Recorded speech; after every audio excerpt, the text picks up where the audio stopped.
Yep, we're on. All right, it's 5:02 and I'd like to call this meeting to order. I'm Jarrett Waite, Mayor Pro Tem.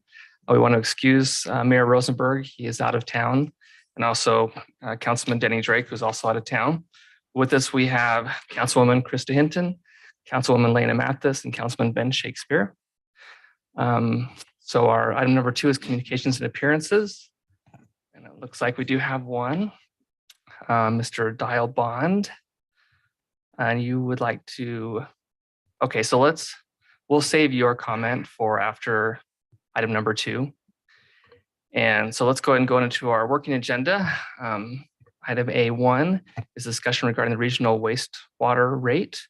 And I think that will be Dustin.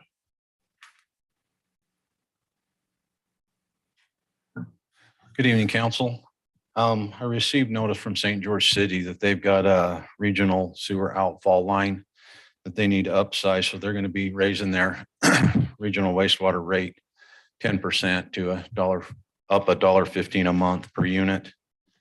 I recommend that we consider raising our rate and passing it through. Our current rate is $23.40. Now to put it at $24.55. Our commercial rate is at 30.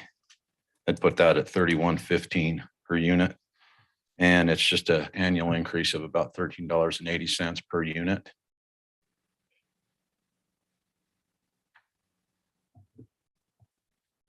Dustin, do you know where this is taking place, where the upsize is in St. George?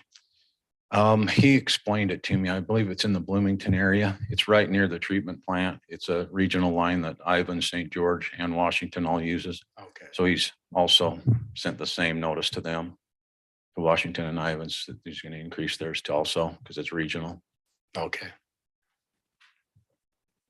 The reason I asked, I met with them and they're having to upsize quite a few of them just with all the growth, and so. Yeah, he said this particular line was 40 years old. Okay. Wow. So, and it's concrete. I've been in That's gross. it. I just said I've been in it, so. And it is gross, so. Well, Okay, Council, any other questions for Dustin? Just one, because I am new probably. What does ERC mean? Equivalent residential unit. Okay. So when you say per residential unit, just per home? Yes, but if you have, say, a business that can be equal to 10 Oh, ERCs. Okay. If that makes sense. Mhm. It'll go off your water meter size. So if a business comes in and asks for a meter size, that 1-inch meter versus a 3/4 meter is equal to 1. A 1-inch meter is equal to, I think, 3. Okay. I know it's kind of confusing. That makes sense. So like the schools might be on a 2-inch meter, they might be equivalent to 10 or 12. Harmon, Yeah. Okay. So thank you. So I'll be bringing this back to the June 8th meeting. yeah. You have no further direction you'd like me to go? Yeah, I think this is kind of what we're seeing, unfortunately, across the board, just everything. So I would agree with that. Okay. yeah, I believe we have a public hearing on the 8th, and then we'll have for the adoption as well on the 8th. Okay, Okay. thank you, Dustin. Thank you. All right, item number 2 is the discussion on proposed project for Clayton Levitt.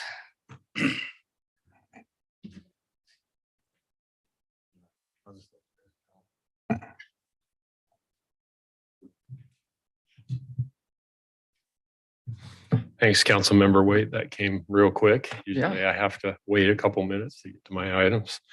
So this is a work session, work meeting discussion again. Let me set this here. The council will recall that Mr. Levitt did come before you last month. And I believe that was on May 4th to a work meeting. That item went for about an hour or so. We did have some public in attendance, just listening to what was being proposed with the different options. This format is the same. I believe we probably, if we don't already, we'll have some folks here that are adjacent to the property and in the neighborhood that are interested in what's being proposed. Before you tonight are two new concepts. He has submitted a concept plan number 8 and number 9. We're going to let Clayton speak to those items tonight, or those two plans. That's what he's proposing. Again, the property is currently zoned R110. The R110 zone allows for single-family homes on 10,000 square foot lots. For the applicant to do a PDR or to do a project that's more dense, as is being proposed, he and his team have to go through a rezoning process. They would be petitioning the city to rezone the property to planned development residential in consideration for density. And so the base zone, or the base PDR zone, allows a base density of 8 units per acre if zoned to PDR. The plans that we've seen so far would require a density increase or a density increase proposal to the council, to both the planning commission for their consideration and review, and then to the council for an ultimate decision. So what we've seen so far would require a density bonus, and that's something that the applicants can speak to tonight. Since we last met, the applicant has worked with city staff on the plan, as well as working with us to incorporate public streets within the project. The great majority of both plans include public streets. I believe both plans have one area, the northwest portion of the site, where there would be a private driveway system similar to an apartment project. The new plans do also show a public street connection to Patricia Drive. So there is a street connection to Patricia. There's connection to Pioneer Parkway, and there's connection to 400 East. I'm going to turn the time over to Clayton, if you're okay with that, Councilmember Waite. And then I'm here to answer questions as needed. And so I'll just sit right here and we'll let Clayton present, and we'll see where this goes. Thank you. Okay, thank you.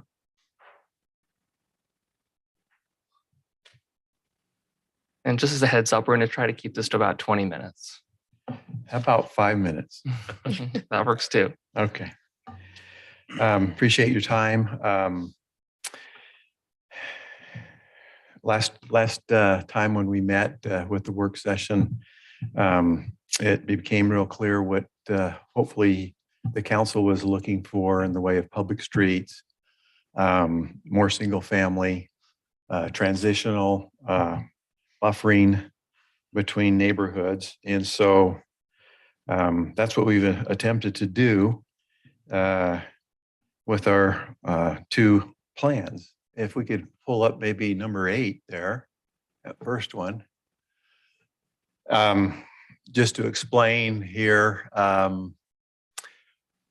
one of the thoughts and question was, can't we have some single family along Pioneer Parkway so we can have some buffer to the residents to the south there in Village on the Heights, which that's been incorporated there. And in addition, in talking with staff and members, we've also included that next section in lots 41 through 50 as single family lots as well. We've changed the amenity area, and we tried to make the single family and the townhome project very, very compatible, with some transitions going from some attached single level and 2-story, which are quite large. That's the yellow and the dark brown, and then coming into and transitioning into the townhome showing there. And we anticipate in the townhomes not to have all the same cookie cutter looking townhomes. We're going to offset those townhomes and might even have 2 different architectural styles in the neighborhood to break it up, because we like the fact that there's a variety of things going on in this neighborhood with single family townhomes that are single level, as well as 2-story in this particular layout. We moved and put a few more lots so that they came all the way up along Patricia Drive, and we added, I think the last plan that you saw, there was just maybe an exit out onto Patricia Drive, but in talking with staff, with others, with engineers, they're suggesting that we probably ought to have a third entry besides the one on 400 East and Pioneer Parkway.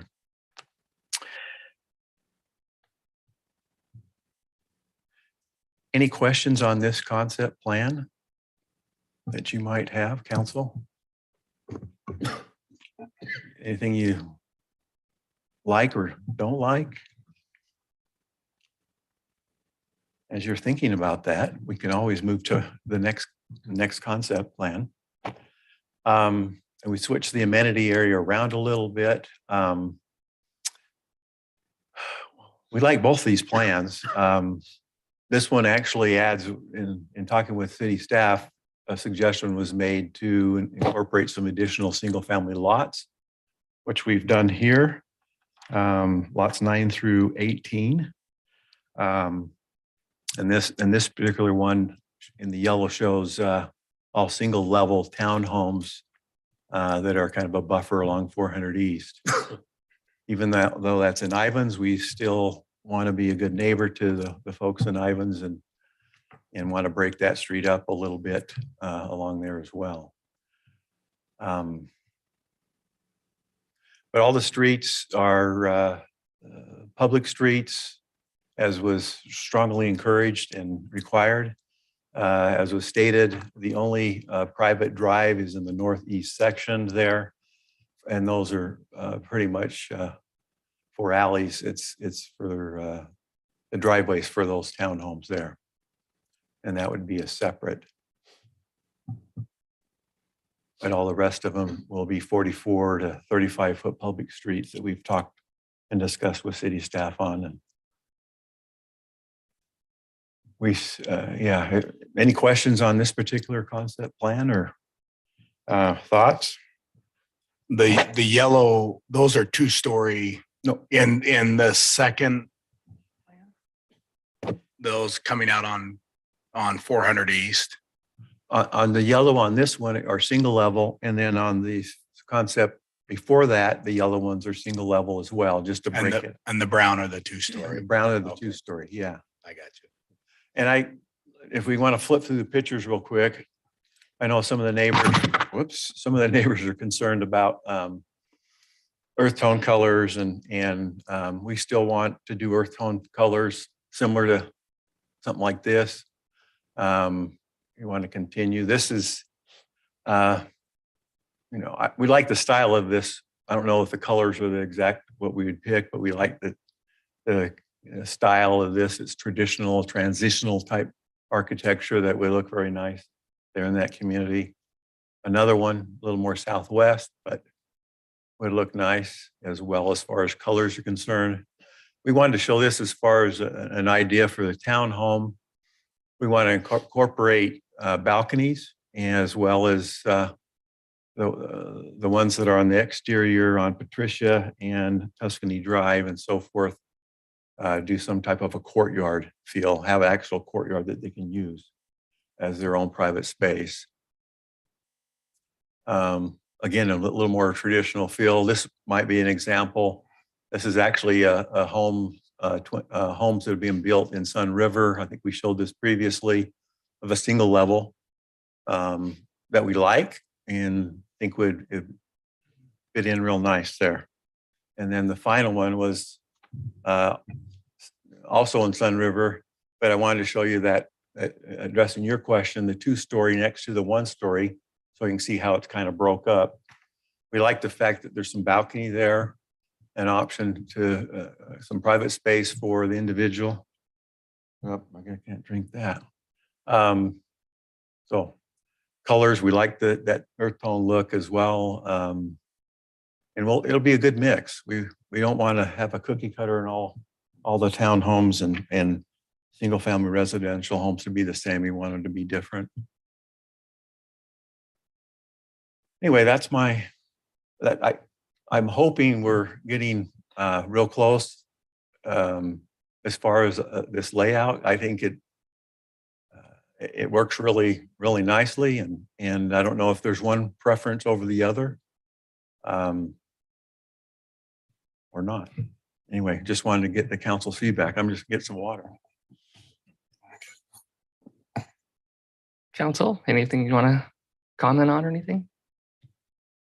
So under this plan, it looks like you'd still be asking for bonus density. Is that right? Correct. The 10 per acre. What would it take us to get to not bonus density? Back to the 8 units per acre. How many units would we have to change? That would 18 times 8. That's 144 units. 144. 144 equals 8.01. So basically 8 units. That's right at the 8 units per acre, 144 units. Do you know what that would give us for single family detached homes at that density? Well, I was looking at some of the lots yesterday, just looking at the sizes of them, because I know we've talked about smaller lots, but we've talked about like across the street, across Pioneer and into that neighborhood, we have lots in the range of 5,000 and 6,000 square foot single family lots. So I was looking at the lots along Patricia, and those lot sizes are 90 by 74. So that's 6,660 square feet. And I was looking at the lots on the interior, lots 9 through 18. Those are a little bit smaller. They're 80 by 48. So they're only 3840 square feet. And then the lots on the edges, or the lots that back onto Pioneer Parkway, they're 95 by 55. Those are 5225 square feet. So they're over 5,000. And then the ones in the middle, when you first peer in or drive into the projects, the ones that he's added in the middle with the access off of Pioneer Parkway, those 10 lots there, lots 27 through 31 and then 32 through 36 on this plan. Those are 85 by 51 or 4335. So just doing some math, you know, if you were to do some R16 lots along Patricia and some R16 lots that rear load onto Pioneer Parkway, and perhaps bringing that single family layer further north in the project, kind of splitting the difference up until the clubhouse area, where you have those single level townhomes. If you did some R16 lots there that rear loaded onto 400, so you'd have Patricia, you'd have Pioneer, and you'd have that section before the access comes in off of 400. You could do some 6,000 square foot lots there. And then the interior lots could be 5,000 square feet. And then that next level, that first level of the 2-story towns, if you took that to single family R15, so there'd be 2 blocks there, you could get 42 single family lots. The front and rear load 2-story townhomes to the north, the very north and in the middle, and by all the amenities, you could get 78 front load, rear load townhomes. And then I was thinking 24 single level townhomes, and where those would be put, where you see the townhomes numbered 73 through 90 right there, that back onto 400, perhaps that yellow layer of single level townhomes to the right, that would be placed there. And then where you have townhomes right now that are rear loaded or fronting onto Patricia, but rear loaded to the, my directions, because north is this way on this map, to the northeast right there, that pod, you could put 12 townhomes there. And that would allow for 24 single level of townhomes. And the only reason I did this exercise, just numbers in my head, the planning nerd type of stuff, was just to see what potentially could happen on this site at 8 units per acre. So we've talked about that. That came up during our last discussion. The base density in a PDR is 8 units per acre. So at 8 units per acre, the maximum yields 144 units on this site. But this could be a good mix. And so what that gets you is somewhere in the 65 to 70% range of multifamily and 30 to 35 single family range. But it kind of splits the site to where that south end is more single family and the north end is more multifamily, like was talked about in our last discussion. But that's just me taking a few minutes and doing an exercise in my mind, but I wanted to see what 144 units would look like and could allow on the site. And that's my scenario. There could be many other options, but that's what I would say. Under your Thanks. scenario, these single family yellow bank on 400 East, what would you have made those into under your scenario? Sorry, the single level townhomes. Mhm. Yeah, that first layer there that backs onto 400 East, those become R16 lots. Oh, okay. And then just north of that, not north, but just east of that, right there, that pod is R15, as is the other pod to the right. So the interior lots on the interior are R15, and then lots 9 through 18 are R15. Everything else is R16. And then, those two pods to the left, directly to the left would be the single-story townhomes, and then up on Patricia would be single-story townhomes. And the reason I'm thinking that is I've driven out there a number of times, and I just drove there today. And, in Tuscany, I see trailers and boats and stuff, on that road. And I've seen a few here on occasion, not so many today, but I think people should have a front load driveway off that road, because that allows for a 2-car garage and a 2-car driveway right there. Hopefully, limiting what's parked out there, because the residents that live there are using it rather than people, leaving toys out there and trailers. So I'm just, and there's many ways this could be divided and diced up. That's just my thought of how 144 units could be done on the site. So just. If we wanted to limit that kind of parking on that road, can we do that as a city? What's that? If we wanted to limit that kind of parking on that road, can we do that as a city? That's a good question. We'd probably have to, it is a public road. Yeah. It is a public road and people will park things, but, the city ordinances, things are supposed to move every 2 days. It's either every 48 hours or 72 hours. The problem is people will move it across the street or down the street. But what really works is a homeowners association, a functional unit, or a group of people that have their eyes and ears out there and say, hey, you can't have that vehicle on here. You either need to park it on your property or find somewhere else to park it. So, Is a homeowners association plan for this development? Most definitely. Okay. Yes. Yeah. that's the way I've seen it. I lived in one where if you had something parked out there for 48 hours and they didn't like it, you got a nice sticker really early in the morning on your windshield. And so Okay. that was your warning. So Thank you. The third access on the Pioneer, what was the driving force behind that? Is there, I understand wanting access in and out of there, but putting another road coming onto Pioneer, are we recommending that? Is that something the developer's wanting, or? Our engineers, I know Mayor isn't here today to speak. I know he's suggested we didn't do that, but from a layout and a engineering standpoint, it would sure be nice if somebody's working like they did here recently and closed off 400 East to do asphalt resurfacing, and you have an emergency or something needs to be blocked off. It'd be nice to have a third entry into that project. Staff has talked about putting homes and driveways along Patricia. You're going to get just as much traffic with that too, as well as residents being able to go. It's just a better flow, I guess, from an engineering standpoint. But well, I know it's classified as an arterial. Pioneer Parkways are, our largest road style as an arterial, and usually there's a connection from an arterial into a project. Dustin, do you recollect anything else that the mayor might have said about that? Okay. And the reason I ask is going back to, I share the same sentiment. I went through and I wish I would have known you were going to share all the square footages, because I calculated them all going, okay, let's see what these lot sizes are.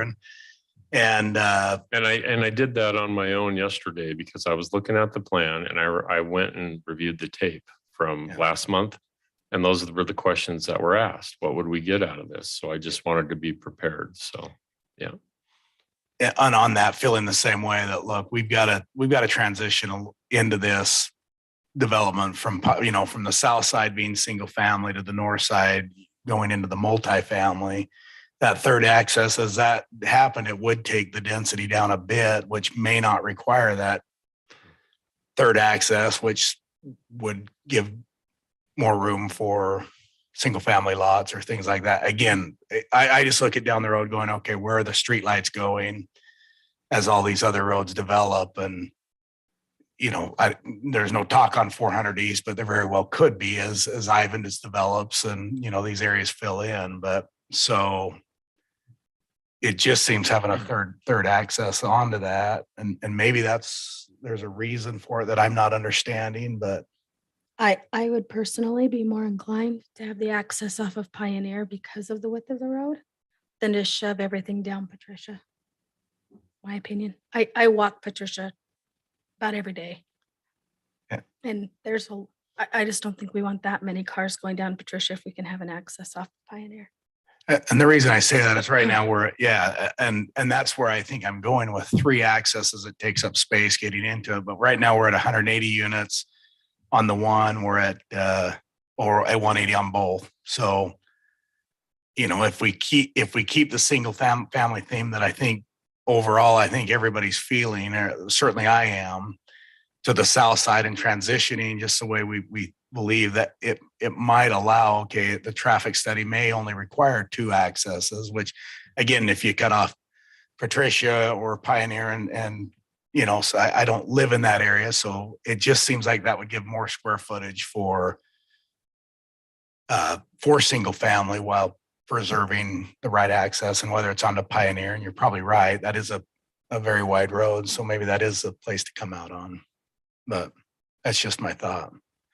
But I do think my gut's on, if I'm looking at the one that's on the screen there, my gut is it needs to be single family down to unit 72 in a mix of 6,000 lots and 5,000 lots, similar to what we have across the street, and then transition into as you move north toward Tuscany there, into the townhomes and multifamily and things like that.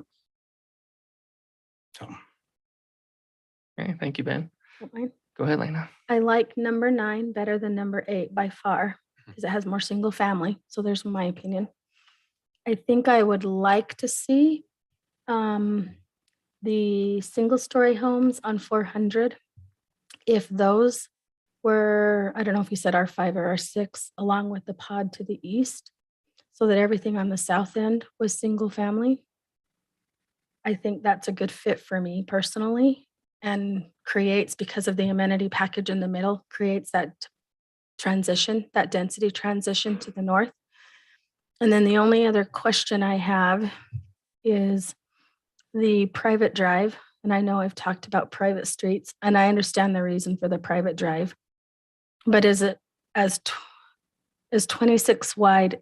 Where are the garages? Are they on the backside off the private The drive? rear, yes, that's The the rear. driveways. Okay. If they're out, it's an alley. So my concern is you're going to end up with people there's not enough width to park. They're going to end up. They're not going to park along there. So they'll end up parking out on the city street is my They'll concern. be parking in their garage. Theoretically. Yeah. That's my concern. Yeah. Is they'll end up out on Patricia parked. We've had, I know we have allowed 26-foot wide streets, but we had the same issue over at Blackhawk, where the roads are so narrow that they don't want them parking in on the public street anymore. So they stick them all out on the main road down on Tuscany.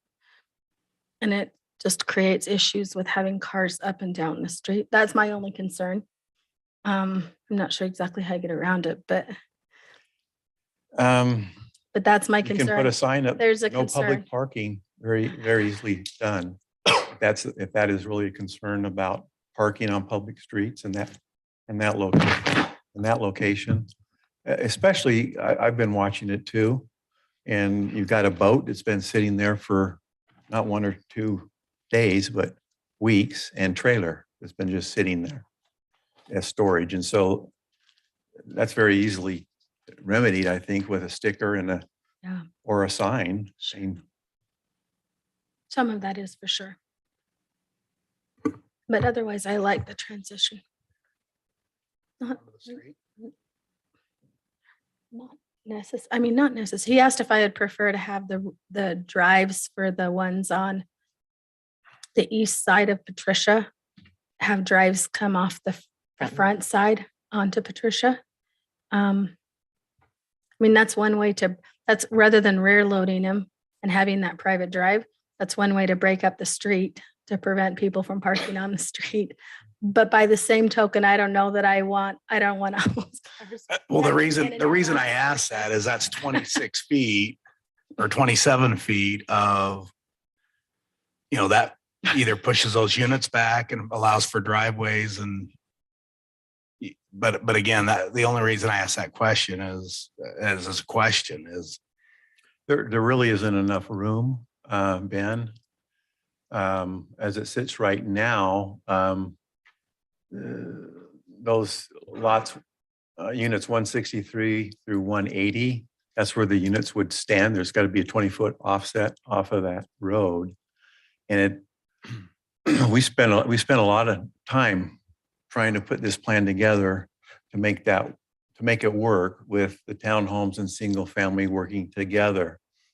It would completely mess up that whole little pod in the northeast corner. And that corner, if you want to take the street going out of the project onto Patricia, pretty much everything north of that is in the expansive clay. And that's why we want to do the pods, yeah, and have more open space that you're seeing there for that very reason. And it's just a little under half of our site, between a third and a half, that we're dealing with expansive clays. And the other reason why we're needing the density that we're asking for here is for that very reason. We want to be able to make it work. And already with the costs of land, property, and building and construction costs, the more we get taken away, the cheaper the product gets. And as I stated last time, I want to do something first class and something really nice. And the more or the less dense you make it, the more difficult it is to do that with the mitigation that we're going to have to do with the expansive clays.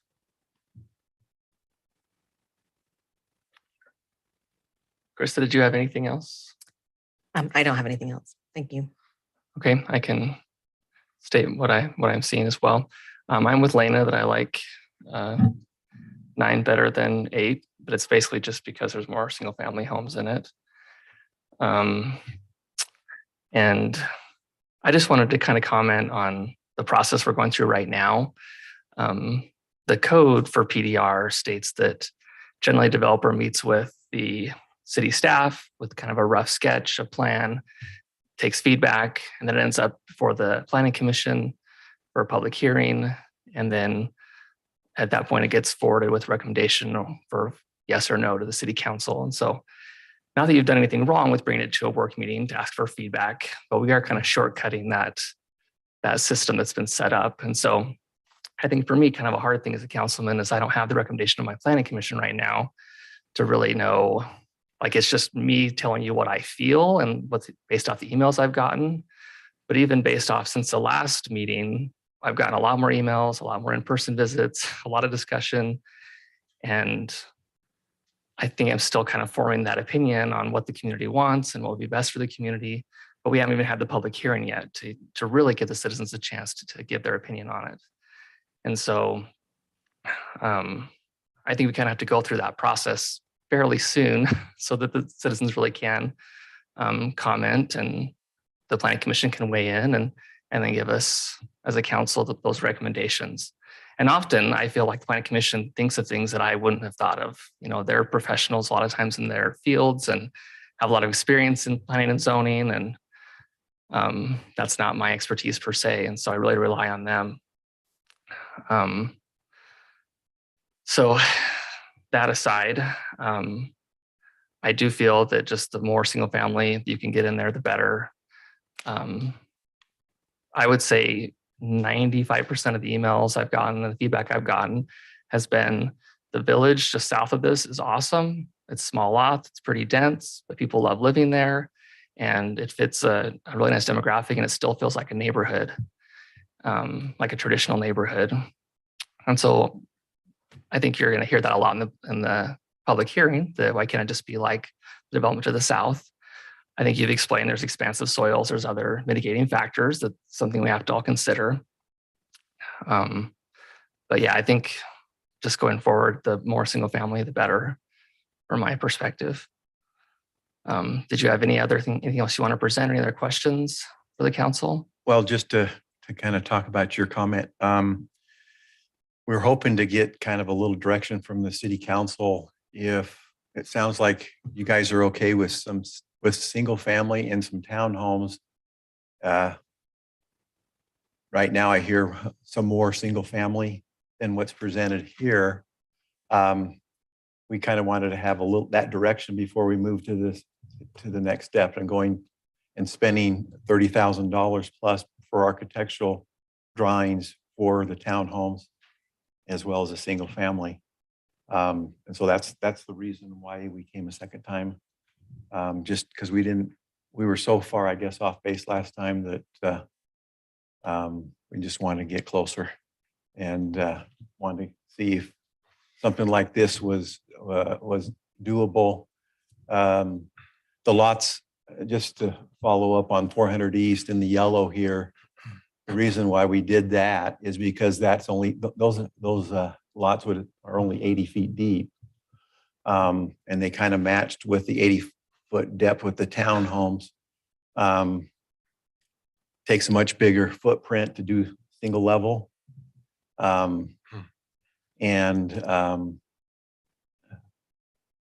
It's nice to have a all single story there. We could do for some reason, there's a perception that we need to do a lot more single family lots, and we can certainly do that. But there's going to be a more of a variety of 1-story and 2-story. Once you see this wall all along 400 East, the presentation is probably going to look better.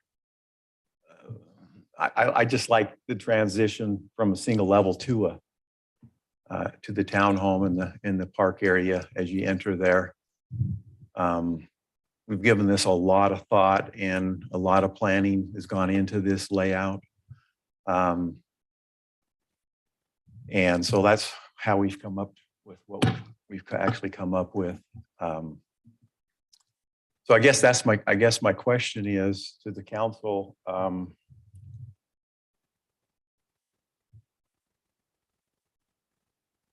It's interesting that are we looking at this from just a density scenario, or are we looking at this from a project, an overall project that's going to be diverse and going to be, well, it's hard to vision. You can't vision what I'm trying to show you. So it is difficult. And as we get to the next section, we can with TRC and Planning Commission, we can certainly listen to the folks as well there. But I think for most of our residents, because they've reached out, for them, it's a density issue. I did a quick calculation, and if you mirrored the 80 by 48s that are on the east side and put them on 400, and then mirrored what was on the pod. Where's the 80 by 48s? On the 48. Oh, on the top. Oh, The second one, the second row of homes in behind Patricia. yeah. Those are 80 deep. And you said this other side on 400 was 80 deep. So if you mirror those and put the same things down there and then mirror the pod coming in off of Pioneer between there and the amenity package, I think you take your density down to around 169-ish, which puts you at about 9.4. So not too far over the 8, which I think is for residents is much more agreeable. At least in my mind, seems much more agreeable. But I like the layout much better, and I do like the public streets. I appreciate you doing that. So that's my Appreciate take. that. Thank you. Any other input from Anything anybody else, else? council? Yeah, I think that's, as I look at it, just putting it in simple terms, just taking the drives coming off Patricia 400 East, everything south is single family, everything north.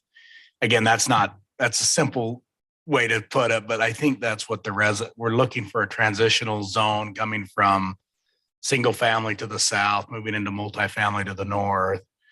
I think overall, at least speaking for me, I think that would be acceptable, but I do think it's the density. There's just again, stating on the clay, and when we get the clay, we deal with the clay, but we still have to deal with how this transitions per the code and how we deal with the densities. And I get it. I mean, we've got development costs and all that are Well, yeah, are just through the roof. So, housing costs are. we're trying to keep the housing costs down. That's Yeah. that's what you do with density. And if we can't, then we continue to build expensive housing in Santa Clara and Washington County. Well, and I think And that's- the argument to that is I think as a council, we've made concessions for that, trying to allow for, but we're sitting at a transitional zone now where we're dealing with single family lots, R110 or larger, across the street, there's a little smaller, and we're willing to, I think, overall allow for that, but we've still got to transition that in. Gotcha. Everyone that's built around this has felt that, what they're going to have across from them, what they expect. And I think that's the emails that we're getting, the concerns, and again, rightfully so. I think it's just, how does that transition? And in these open spaces we have left in the city, that's going to be the concern on all of them, is what's the right density? What's the, again, it's crazy. We have half-acre lots coming up down in the valley that are selling for crazy numbers, and they're all reserved with, so there's a need for everything, and again, there's a need for the higher density as well, but we've got to find that You bet. that magic number. And I think that's where you're going to I think you're going to run into a brick wall if you come in trying to get the maximum density without enough single family there. I think if you can flex on that, I think you're still going to have a little uphill battle, but it'll be much easier. Okay. Yeah, appreciate that. Yeah, we've certainly reduced the density from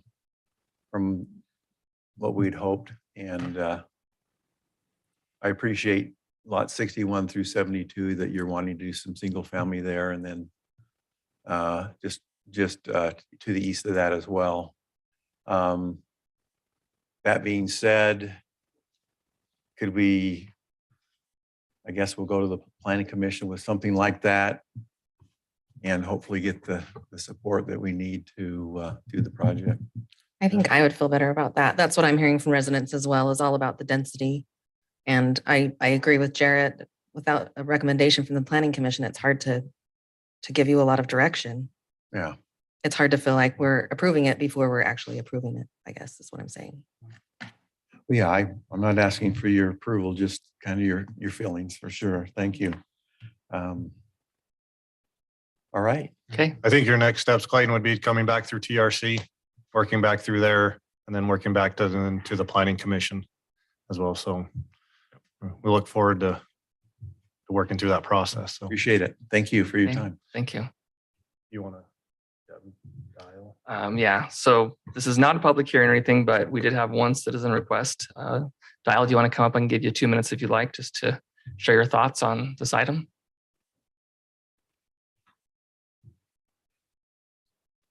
Thank you, Jarrett, Councilman, and City Council for letting me stand before you today. As I look at this, since I live in the neighborhood, 2255 Jacob Drive, I live right on the corner of Pioneer Parkway and Jacob. I see so many places that people are going to be living. Density. There's not enough places there for people to park their cars and their RVs and all the stuff that they have. They're going to be parking it down Pioneer Parkway. And you can put a sign out and say, no parking where are they going to park? They're going to find a place to park their stuff. There's just too many buildings there for parking, especially if you say there's no parking in the community, in that community. As I look at it, the only place I would think would be appropriate to have multi story units would be on Tuscany. The rest of it, single family homes. And I don't see an entrance on Tuscany. That seems kind of weird to me that there's no entrance. It doesn't look like there's an entrance on Tuscany. You're pulling them all off of Pioneer Parkway or Patricia and not Tuscany. And Tuscany's where the other condos are. Tuscany, if you drive down it now, there's RVs parked there now, and there's boats parked in there. There's big trailers parked there. So take a look at that from time to time, and you'll see how many are going to be in this neighborhood. The next thing is traffic on Pioneer Parkway. Pioneer Parkway is very busy now, and it will get more busy with this. And I understand that. I could have moved, but I didn't, and I won't because of a number of reasons. But I'm there, and so I have a voice. Pioneer Parkway doesn't seem to be controlled by the police department. Cars go down and trucks go down that street very fast. And I've talked to this council about that before. I've asked the police chief to put one of those temporary signs up, and he did one time. But it needs to be a permanent sign that blinks and lets you know that you're going too fast. But if any of you go down Pioneer Parkway, past the business area towards Ivans, you'll see how fast people are going. Now, I don't know exactly how fast they're going, but you can tell that they're going faster than the speed limit says. And I'm wondering why we don't control the speed in that area. Is it because you want people to go as fast as they can to get out of that area? I don't know. It seems like you want them to do that. If you don't want them to do that, then you should start controlling it. The other aspect of this is this part of Santa Clara has all the townhomes, the condos, the nightly rentals. We have enough. Okay, we have enough of those. What we need is more single family homes. Okay, thank you, Di. Thank you. Mr. Bond. All right, let's move on to our next agenda item. Item number 3 is a discussion regarding the Mesa Palms Nursery proposal. Okay, thank you, Councilmember Waite. So the applicant, I don't know if he's in the audience or on the call. His name is Dave Vincent, and he would like to do a tree nursery at 2331 Santa Clara Drive. Let's go ahead and pull up to the map. So that's the property here. We have the strip retail center and the consignment store on the south side of Santa Clara Drive. Directly across the street is the Dutchman's Market. That property is owned by Nick Fry. As a matter of fact, this parcel is owned by Nick Fry and Debbie Hafen as well. This particular site across the street. Property is approximately 1.32 acres in size. This project or the property is currently zoned planned development commercial. So within that zone, the planned development commercial, which is discussed in chapter 1768020, it includes uses in planned units in planned development zones. And so the proposed nursery use is not listed as a permitted use or conditional use within our code.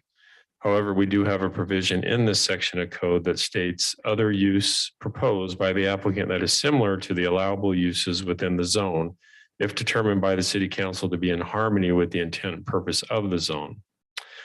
The applicant and property owners have requested that the council consider allowing this use on the property for a 3-year period.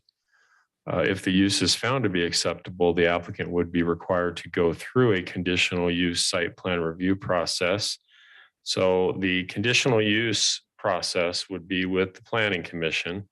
And then because the zone's PDC, that site plan or project plan would have to come to the city council as well for your review and approval.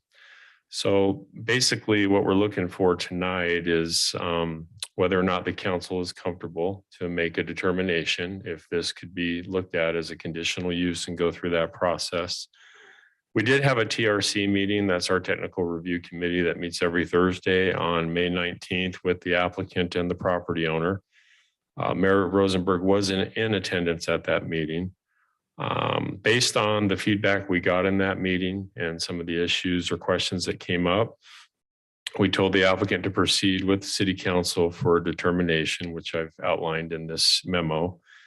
And so there are a few different issues that have come up if they're allowed to move forward. But really the reason it's before you tonight is if the council is comfortable with allowing this to proceed as a conditional use, which would go through a site plan review with both the PC and the council because of the zoning, the planned development commercial. Again, the site's 1.32 acres in size. It would be a tree farm or nursery for palm trees that come out of Arizona. They're put here or transplanted with a root ball. So as you know, a palm tree is different than a lot of other trees. It just has that single root ball, and so they can transplant it and move them around. We've been told typically that these trees are here for 7 to 14 days, and then they move on to a commercial site, and in some cases, a residential site. I believe right now they're operating out in the Little Valley area. They'd like to operate in our community. And so that's the discussion. We can start with that. I believe the applicant, if he's not here, maybe he is online. And I know Jeremy Call is the architect that they hired to help them with the site plan layout. So they've both been made aware of the meetings. So I hope there's a representative here, but that's what we have for this one right now. Councilmember Waite, thank you. Okay, thank you. Do we have anyone? No. On the applicant side? We have in the audience, Nick Fry and Debbie Hafen, who are the property owners. Jeremy's here as Jeremy's well. here. So And the architect. Was there anything else you wanted to present on the architectural side? Okay. Council, thoughts on this? I'll lead off. When I saw this, I thought this is perfect. I mean, obviously it would require the whole process to go through, but it's a parcel that's sat vacant for a long time.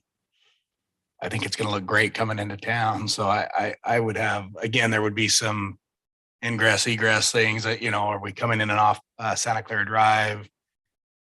It looks like we have both those accesses. And that's correct. And that's something we talked about at TRC. The access is going to come from Santa Clara Drive. Okay. Not from Arrowhead, because we know that's been an issue in the past with other commercial developments in the area feeding into a residential neighborhood. So the primary access would be off of Santa Clara Drive with an emergency only or secondary access off of Arrowhead. Okay. Gated is what we discussed. So that's a good question, council member. So yeah, that's where I would land. Again, this would be a legislative action that I think under this, I certainly would support in that location. Thank you, Ben. Lena or Krista, any other feedback? No. The letter stated differently for the access. So the letter stated It did. differently on the access. It did, and we received that letter prior to it going to TRC and in our TRC meeting. And I wish I would have had those minutes, but they haven't been approved yet because it was so recent. But that was discussed at length that access needed to be off of Santa Clara and not Arrowhead. So. And maybe you said this before I came back from my coughing episode. I've had that But tonight too. Did you say how long the property would be utilized for this? Is it like a couple of years? The request Do you was know? for 3 years. 3 years up front.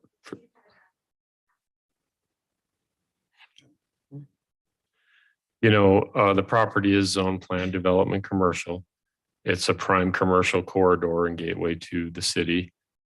This would allow for the property to be used on a temporary basis. And then in the future, we could get a commercial tenant or end user when the time's right. That's the thought. Yeah, that's kind of where I'm at. Just be nice to see the land used for something productive, and this could look really nice and be a good asset to our community as well. Anything else, council? I think specific to, again, this is just site things that will be, the lot's low by what, 3 or 4 feet right now, maybe a little more than that. Is that? So just that, I mean, that would just be dealt with how you deal with bringing fill in and that, but Bringing it up. It's going to have to be brought to grade. We discussed that. And then we're going to have some permanent, for ingress and egress. So we don't have mud tracking, in and out of the site. They're going to need to do a curb cut and put some asphalt there and do some improvement for a small section, because what they're proposing is a gravel based roadway for vehicles to get in and out to pick up trees to deliver. But we're just talking the coming into the property at grade, because I think everything else being low actually would be a benefit. Right. Seeing the palms at a more eye level there. So Yeah. again, I think aesthetically, it's just it's temporary, but it Just the point of ingress and egress. You're correct. Yeah. Okay. Okay, very good. You need to, Yeah, if you want to just Debbie? come up, can you just come up to the mic and state I your need name you to and state address? your name and address, Debbie. Debbie Hafen, I'm at 1670 Desert Dawn Drive. But the property is owned by Windy Peak LC, not by Nick and I, and that's our siblings.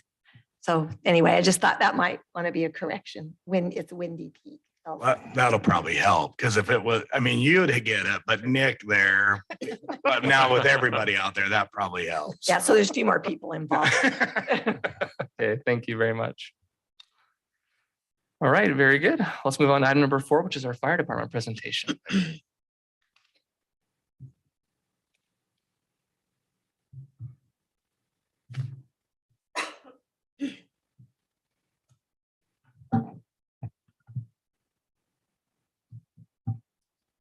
All right, council, thank you for allowing me to present. I'm gonna switch over to the laptop here and then I'll see if it works here. It's not when you don't want. So I want to start by just providing some background on kind of where we're going, a little bit of an update in my 3 months tenure here with the fire department, where we're going, where we're looking to go. I'm going to just present a couple standards. So as you folks are aware, we have a fire and an EMS response, Santa Clara Ivans, that we're responsible for. So unlike some communities, maybe Washington or St. George, they're just doing a fire response and then Gold Cross handles the ambulance response. So within those 2 entities, we have regulations that we have to follow. And that's basically what kind of handicaps us as we move forward with our deployment. And then how we get some of our ratings, which I'll go over. So this NFPA is National Fire Protection Association. They set standards for the fire department for everything that we do, from our engine companies to our equipment. And this one here is what ISO follows. And I'm just going to kind of go through that. That's important because the 1710 is regulations for career departments. So our current ISO rating within Santa Clara Ivans is based off of that. And that goes back all the way to 2013. So the other standard that we have is 1720, and that's for volunteer combination departments. So again, our rating is based on the career 1710 standards. So as we look at those, I'm just going to kind of go over some concepts, but a company, basically what that is one piece of apparatus. So in past times, our deployment model staff would get on individual apparatuses and respond. So NFPA doesn't recognize that as an adequate response. So we have to have one apparatus, and then you have to have down here, it says a single officer. So you have to have somebody in charge of those folks. So that way it's coordinated, their deployment's more effective that way. And all of those positions require certifications through UFRA, which is our state training, and so on. So we also have an EMS mandate. That's 2 members. And so the State Bureau, they set regulations for ambulance. So in order to have an ambulance in service, we're supposed to have 1 paramedic on and 1 EMT basic. And so for the last 8 years, we've had a variance from that because we can't get paramedic staffing on our rigs. So what we can do is the state allows us to have 1 advanced EMT and 1 EMT basic. And most of our staff is EMT advanced. We're increasing, that's why we hire paramedics, specifically firefighters. Somebody from the EMS Bureau, one of the persons that regulates down here, was surprised. He was like, oh, wow, you guys were able to get 3 paramedics. So we had 4 applicants. 1 was from South Jordan that declined, but we ended up having 3 successful candidates that have previous fire experience, both in the state of Utah and out of state of Utah, California, and Arizona. So we have some really good team members coming on board, and that's kind of our EMS and fire response requirements. There's another requirement that we have. It's 29 CFR. So basically the federal code of regulations, OSHA, requires us to have 2 in, 2 out. And all of that code is a known standard in the fire service, but it basically requires us, if we go inside of a smoky building, we have to have 2 people inside and 2 people outside. And that's just for safety reasons. That was passed through a court case a long time ago, but it's been in effect for some time. And so we're trying to meet that mandate. And that's kind of why we're deploying the way we are in a certain capacity. So as we move on to our current fire rating, and there's been some discussion about it. So ISO's insurance service offices, and they're out of New Jersey, and they provide a rating and standard for all cities throughout the United States. So I'll just kind of briefly go through. This is our current rating based on our 2020 scoring, but you can get 105 points. 105.5 is a perfect score. If you do that, you're a class 1 ISO 1. So really what we're looking at is a 5. If we can get below a 5, that's going to help our commercial occupancies, draw businesses in, reduces our fire insurance premium. So that's set by an outside independent, they're for-profit company that comes in and does this rating. And I have the documents again since 2013. And again, it's based on that professional 1710 standard. So we're currently scoring 63.24. That gives us just into that class 4 rating. And that is primarily for the city of Santa Clara and also for the southern half of Ivins. So these are some of the categories, the number 1, 2, we'll just kind of breeze through these points. So we're getting 9.85 for our emergency communication system. These are some of the actions we've taken. We've invested, the citizens have invested their tax dollars into upgrading our dispatching system currently. That's both in the station alerting and then also the computer system down at Washington. So Washington County dispatches everybody in Southern Utah, fire and police. A lot of other agencies, it's split. Fire does one thing, police does another. So it's nice to have it already integrated. And we've done that a 5-way, where a 1/5 purchase on that amount was $28,000. And that was before my tenure here, was already in last year's budget. So we've executed that. And we're currently going to install our station alerting, if budget approved, for $50,000. That's just for the station equipment at Rachel Station. So if we were to do the same thing at Ivins, it would be $48,000. And that's set through MOPA, MOPA.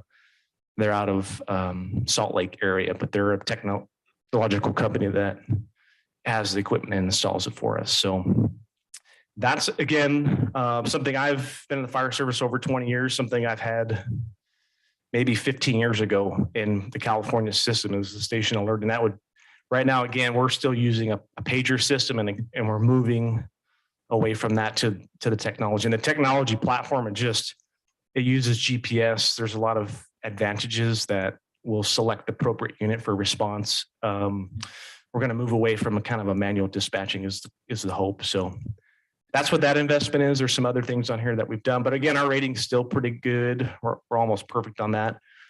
Scoring. Yeah. Just one question specific to that. When you buy that, is that a one-time buy over 10 years, 20 years? How often are you up? It's just a one-time buy, done and done with. Okay. As far as the equipment goes, it's transferable. So let's say we built a new station, we would move it. Okay. So it's computer screens, it's cabling. They would probably stretch new cable, obviously, because of it'd be a different length or whatever for the rooms. but it's an alerting, a digital audio visual type of alerting system within the station speakers. But again, they can move that if we need to, but it's a one-time. So as technology improves, things may change, sure, but that's the latest technology that's available. So our fire department response, this considers deployment, and we're scoring currently 23 out of 50. And so that's deployment, how we deploy things, the organization of how we deploy, and then also our staffing. So my goal is to increase it by 18 points. And since I set foot here, that's what we're doing. So when I first arrived, we had, and it varies, but 2 people at the Rachel station. When I first went up there wasn't a company officer certified personnel. It was just 2 EMT advanced on the ambulance. So that's what we had to cover the 20,000, almost 20,000 residents, 400 plus square miles that we cover. So what we've done is immediately we've tried to make mandatory staffing having 4 people. So, and that's tough to do because we do have part-timers that have full-time jobs. But there are days when we have 4 right now, and there are days when we still have 2. July 1, we're going to 5 personnel, and I'll explain that. 3 person for fire on the engine and 2 person on the ambulance. So again, these systems and the deployment models are national standards. It's stuff you would find anywhere in the United States, how they deploy their resources. But again, that 1710, if I go back to it, the minimum for 1710 is going to be 4 personnel right here. So the engine company, they consider 4 on duty. Most places, for cost reasons, because personnel is our greatest cost, most important, they'll sacrifice 3. So you'll find lots of places you'll find 3 members, a captain, an engineer who operates the pump, and a firefighter. Bigger cities, they might have 4 or 5. FDNY, they might have more. But again, NFPA, our ISO ratings based on this 4. That's what they're looking for. And again, we'll sacrifice our rating typically and try to catch it somewhere else, like water supply, to boost that rating because it's so expensive. So water supply, we're 34 out of 40 points. And again, what we've done so far is up in Kayenta, they have a hydrant agreement. So we're going to be servicing and pressure testing those hydrants. Or GPS. Santa Clara is pretty good on our system. We have them logged GPS hydrants. And we're going to be doing that for Ivans as well. So we're using technology to do that, but it takes boots on the ground to go out, turn these stems, put the pressure devices on there.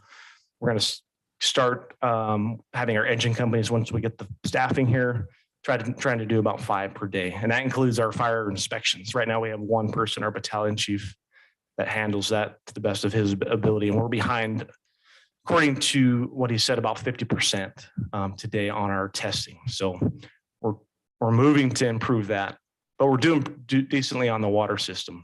We have a great water system here. And then community risk reduction, we're 3.58 out of 5.5 points. And some of the things we've done is we're going to be training an individual for arson investigation, getting him certified. One of our captains, wildfire defense planning, we've gone up into Kayenta, met with homeowners. We offer that service to any Santa Clara resident. We can come out and offer some professional advice on their fuels mitigation around their house, but definitely not signing off on any type of insurance liability stuff. We're just offering good advice for them. So, but all of those things help to improve the community risk reduction profile. But again, what we're attacking is this fire department staffing and response and deployment. So let me go into the presentation.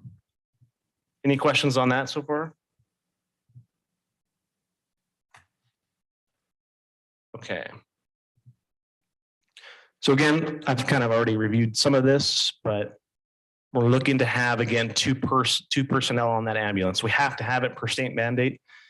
So if we just have 2 people show up, when an EMS call comes in, they have to go on it.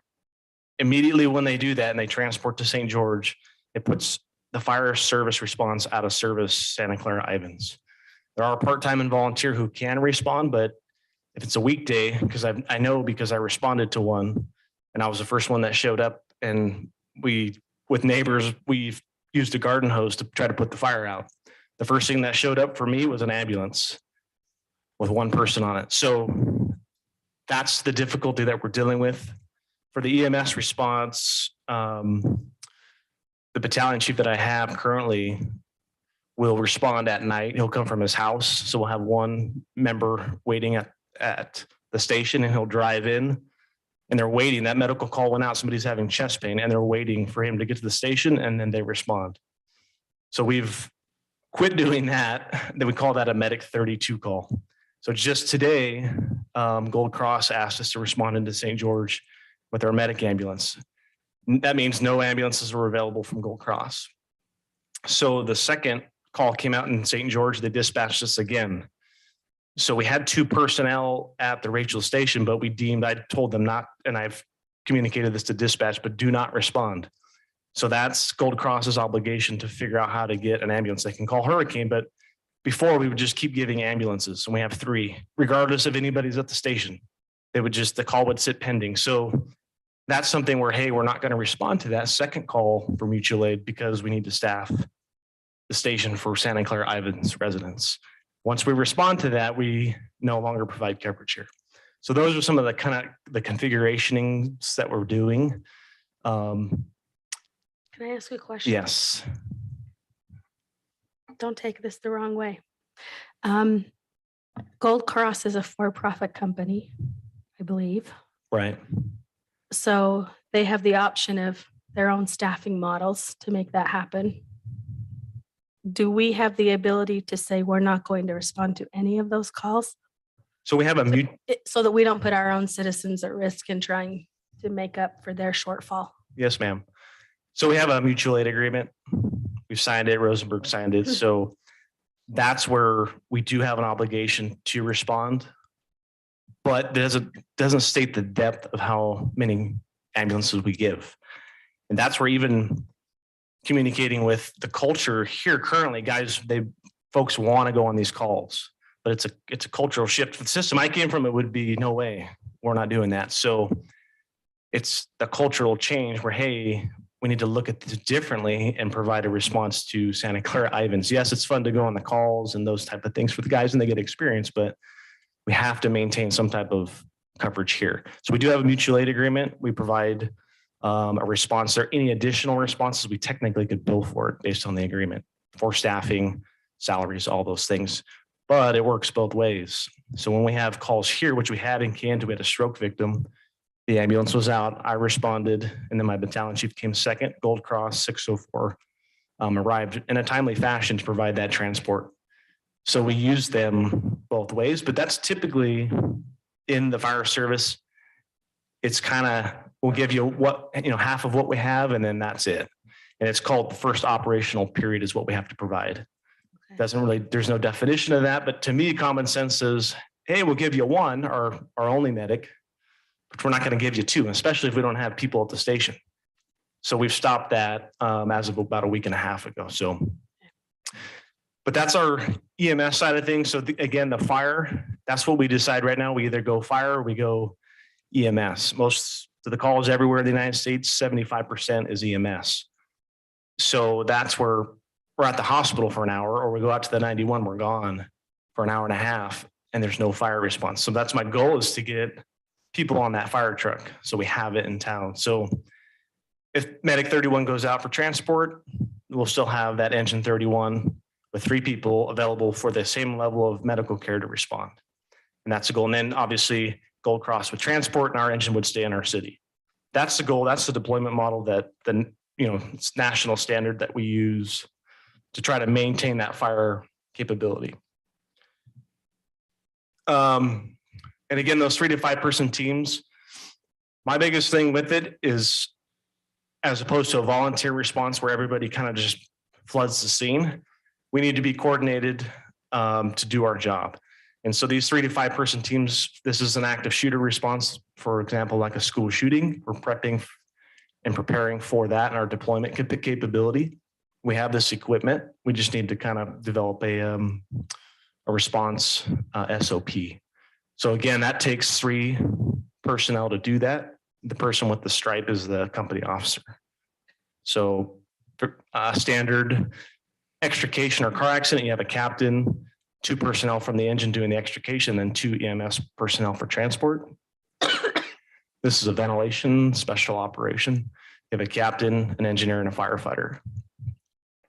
This is a deployment for house fire. Again, you see those personnel, a captain and engineer at the pump panel, a firefighter on the ground, and then our two would come from our ambulance to assist.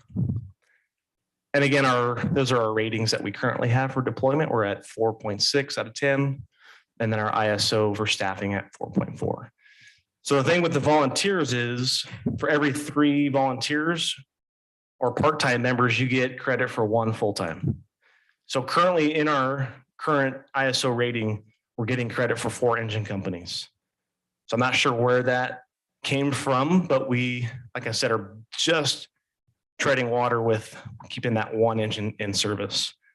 And what they're looking at is a first alarm response. So if somebody calls 911, we have a fire, they want to know right now at 2 a.m., what do we have available?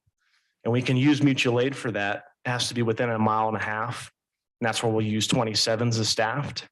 Full-time, we get credit for them. And then right now, again, we're getting half of an engine or an engine with 2 people on it deployed. So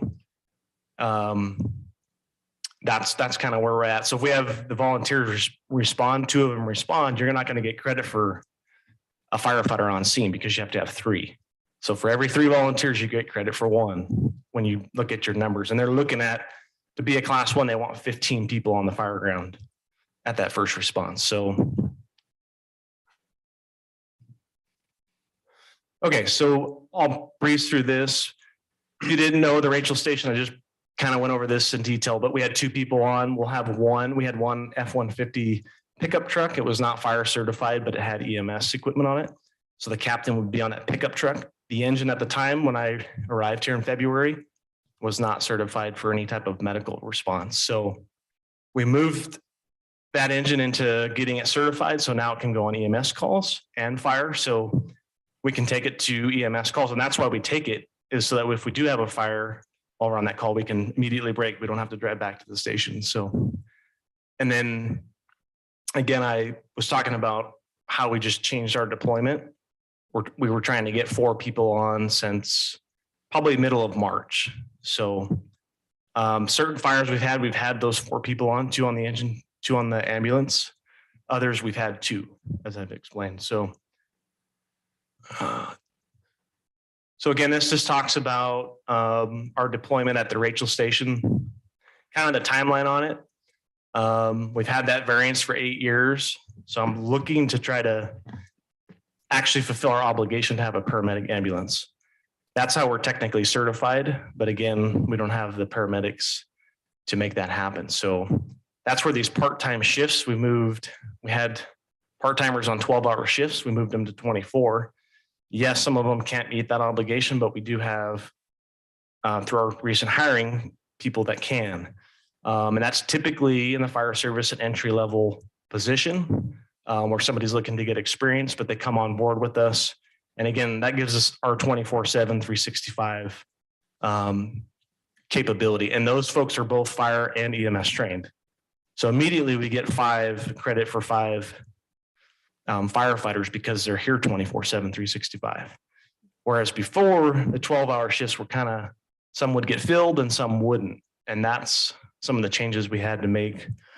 Not necessarily a budgetary item, that's just kind of an operational, organizational design. So again, as we move forward into July, we're looking to have those 3 full-time on that engine, 1 captain, 1 engineer who operates the pump, and 1 firefighter.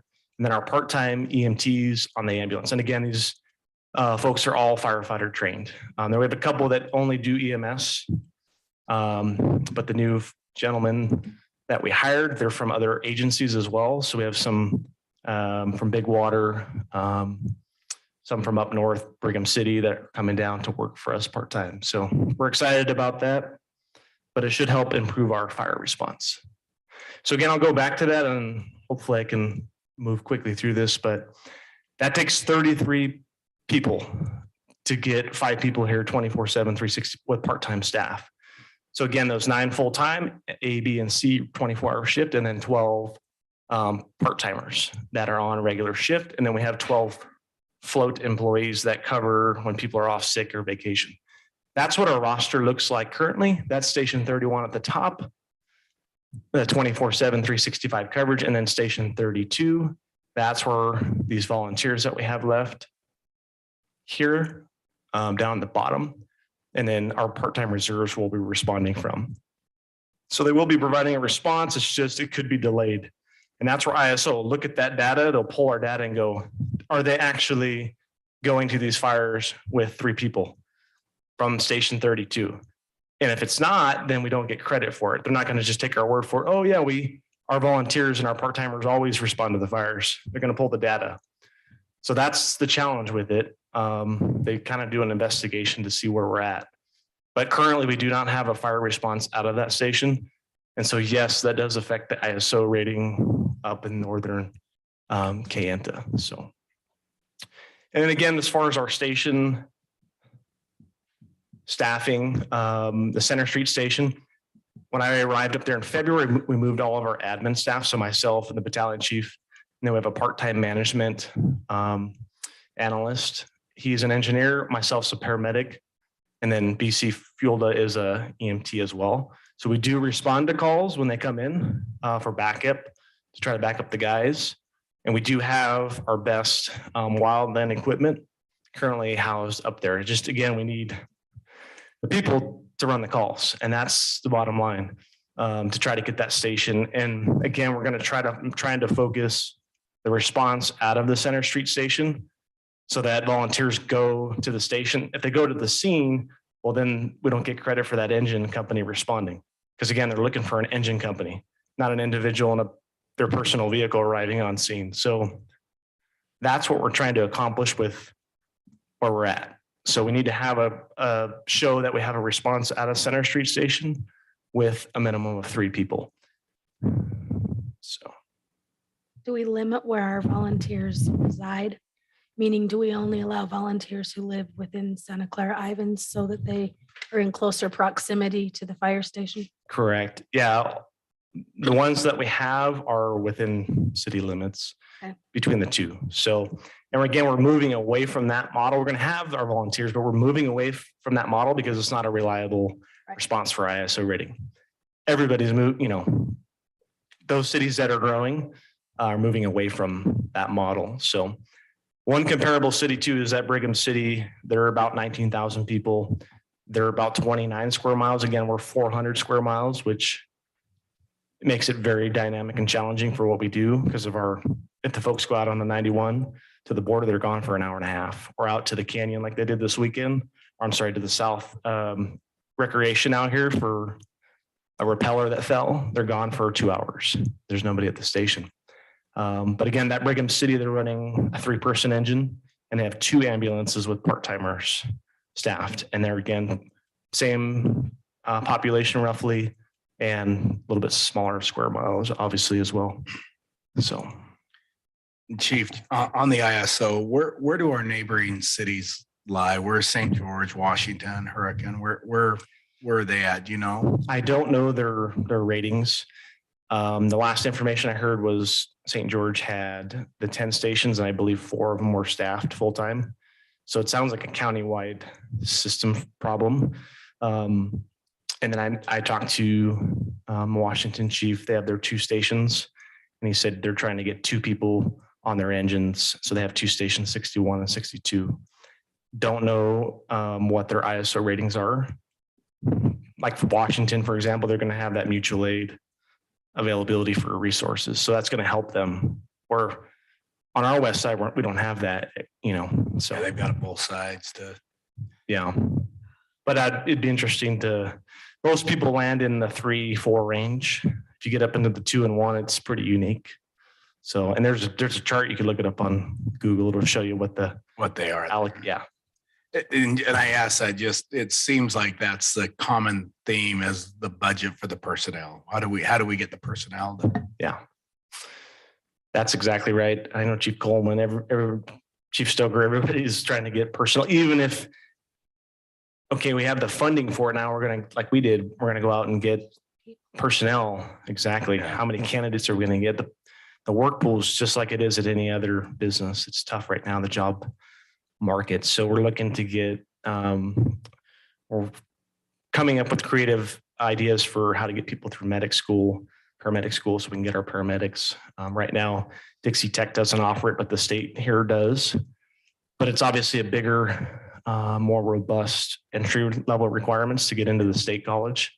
So for my example, myself, I went through a certificate program. It's just a year, half like 30 units for my medic, and did the other college elsewhere. But that's something where it'd be neat to see that change, and I think folks are working on that at the chief level and state. So we're just need to get more programs available for our medics. So. And some of these you may cover on your response now, and I know you said this, but you get a call in now. Generally, how is that response going out? Or is the engine show? I mean, if somebody calls, and how do you determine if it's the engine, the ambulance? Maybe the call determines that, or whoever's at the station. Correct. So prior to, again, my arrival, they would just take the medic ambulance. So the engine was not certified to go on EMS calls, but we've certified 2 of them. So what we do now is we take the engine. So both engine and ambulance go to the call, and then the ambulance transports, and then the engine goes back to the station. When we have those 2 people on, which is going to happen, it has, and it will until we get to the fiscal, they have to make a decision. Do we want to take the ambulance, or we take the fire truck? If it's a medical call of severity, they're going to take the ambulance. Common sense, provide the transport. But again, that depletes our fire response, goes to 0, at that point. Unless volunteer or part-timers are available to respond, then we'll get that engine going. But an example of that would be a call we had out on the 91. It was a fatal accident, I think a month and a half ago. So they took the ambulance there. It took 28 minutes for the jaws of life to get on scene to provide the extrication so we could get the patient out. So that's some of the challenges. And that was brought by one of our part-time staff from home. So we're trying to avoid that, get our equipment there as soon as we can to provide the best service. So, okay, so this just talks about kind of our Ivan station again. I provided the hours and we won't go into that, but we are up there Monday through Friday. The Circle Street station has housed our wildland equipment in the past. I know there was some discussion about that being an in-service station, but it is not in service. Right now, it just houses, it's basically a garage that houses a parade truck and one of our ambulances that we use for special events.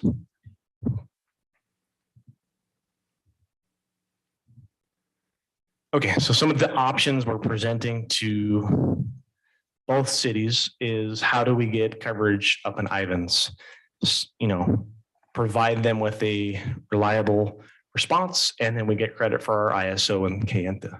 So the option is we could move up our current ambulance crew that we're putting in service in July up during the day. The only issues with that, there's no cost necessarily to that. The station's in good order. A few things we'd have to do, but they would have no supervision, and then the response, we'd have no qualified officer to respond. So these are typically, again, our entry-level position personnel. They don't have capability to operate the pump, nor the ladder. That's another qualification to operate the ladder. But they can, yes, they could jump on a fire piece of equipment and respond. But again, we want to try to keep that teams-based model with 3 people at the station, a supervisor, and then the other 2 on the ambulance. Keep them together, and they'll train together, and our operations will change completely.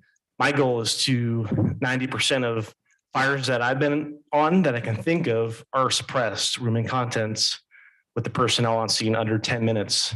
And when I think of fires that I've been on in the past. So we want to try to avoid putting a ladder up on a residential house. That usually means it's not a good sign in the fire service. So with these 5 people, we can get that OSHA 2 in, 2 out. We can make entry. We can extinguish the fire, even if it's in the attic, very rapidly.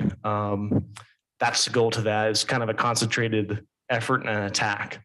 So we want to try to keep them together if we can. So they arrive at the scene together with the supervisor. So the other option is to hire those part-time staff to staff our own ambulance crew up there. But again, that's like, it's about 290 to 300,000 for part-time staffing. So we can do that. Again, we have to recruit for it. The third option is, which is what we're kind of planning for next year based on funding, is try to get 3 full-time supervisors, captains to the Ivan station. And then we would give them a partner that would be part-time, and they would fulfill both like an EMS response and fire. They could jump back and forth, basically what they're doing now. It would be effective because at Rachel Station, we would still have the dedicated fire and a dedicated EMS. So again, that cost just goes up as we go from there. My goal for 2030 would be 2 3-person engines and then those 2 ambulances with our part-time staff. So that's the goal. And to me, that would just be an entry-level response that I would expect moving into our community. It's like you would expect there to be 1 engine and an ambulance to provide transport. And it's difficult for us budget-wise because we have to do both EMS and fire.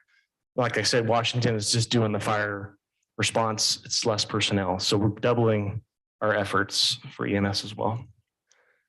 All right, so we'll go into the ladder company discussion on the ladder. We're currently going out to design for that. We're looking at CIB funds for it. We've been to 2 meetings and they're proposing 1.4 million for that ladder. They would pay half and then we would split the cost between Ivans and Santa Clara. So our current rating is 1.65 and that depends on St. George's deployment. So Station 27, they cross-staff their truck. So if they're out on a medical aid on their engine, then the truck's not available to respond. So 1710, again, there's multiple buildings that require it. There's this building, obviously up in Tuacahn, that what we're looking to do is basically make a rescue on any one of those balconies. And where you set that truck up, that offset with the landscaping creates a problem. It creates an extra distance. And our current engine that we have with an elevated master stream doesn't reach that. It's not even adequate to do what we needed to do. So there's other things we would do with the truck, and I can go over those, that ladder truck. Other buildings, this high density residential. Again, this is up in Ivans. It's the college housing. They do offer other residents to stay here, but again, it's pretty large building, difficult to access on both sides. Rocky Vista University. This is Mava Fitness. These are a couple, just kind of an example of apartments. Lava Ridge Intermediate, obviously our Harmon's Market. And not all the time, we've had people that are doing, technicians doing servicing on the roof. They'll have chest pain. They're not able to walk down. We would use our truck, that has a basket on it with that ladder, and it would actually lift them down to the ground. So that truck has multiple uses. In the long bed of the truck, there's ground ladders, which our longest ground ladder that we have right now is 24 feet. That one person can deploy. So those they have multiple ground ladders up to 35 feet. Again, that would be a standard piece of equipment that we would use on routine calls, all those ladders, not just the aerial. So any type of fire up elevated, we want to have guys working on that ladder as opposed to standing on the roof if it was something up in this by the clock mechanism. So obviously a lot of the churches have that we would want some type of elevated platform for guys to get up and make access. So this is currently what we have. It's an engine with an elevated platform. It basically gives us high volume water elevated up in the air. So we can accomplish this with our engines. There's the same amount of water flow is mounted on top of the engine. It squirts water. But again, it's not an adequate ladder that we would use by any stretch to make those rescues or do hoist operations. And I've worked on all 4 of these. I'll present these. This is kind of what St. George would use. FDNY would use this as well. It's typically for a grid system. It's hard to turn around into cul-de-sac where that tiller, with 2 people, we can make a full turn. It's called jackknifing. We're able to turn around in a cul-de-sac. In suburban areas, we typically would have that tiller for the maneuverability. This is hard on brakes. That basket up top On the cab like that, it wears the cab. It's got a pump. So that's an extra $50,000 to $60,000 in a waterway. All that has to be maintained for, let's say we use it 5 times a year on big fires. This is the tiller option. This has a pump and a waterway as well. This was the third option in the department that I was at. We started with the smaller one. We moved to the basket type and we moved to this. And then we finally moved to this, which is, again, big city of Salt Lake that have been running for 150 years that are using this ladder because it has no waterway, no pre-plumbed waterway, has no pump. And then if we need the elevated stream, we would use our engine and then we just run hose up the ladder. It takes about 5 minutes to construct and deploys. And this is the cheapest between the 3 big ladder trucks. Obviously, the first one, that's not even considered. If you look in our ISO rating, it'll say current ladders in service, it'll say 0 on all of our publications because it's not, they don't consider it a ladder. And it's not, it doesn't have the capability that we would use it for. Something like this, again, would have the jaws of life. It would have ladders in that long trailer. In the back, the ladders where it says keep back 300, our ladders come out of there for ground ladder, just residential calls that we would have getting up on roofs. This obviously the elevated stream flows the same amount of water. And then this basket feature on the right, that allows us, if there's a car over the side on the 91, we would deploy that, lift them from a lower level up to the street. Again, getting up on roofs. It's used, it's an effective tool. It's more than just a waterway. There's so much more that this does. And again, with our building scape, it's definitely something we should have, if not already have, to effect a rescue. Again, those big buildings, when there's a fire, obviously smoke is going to kill people, not the fire.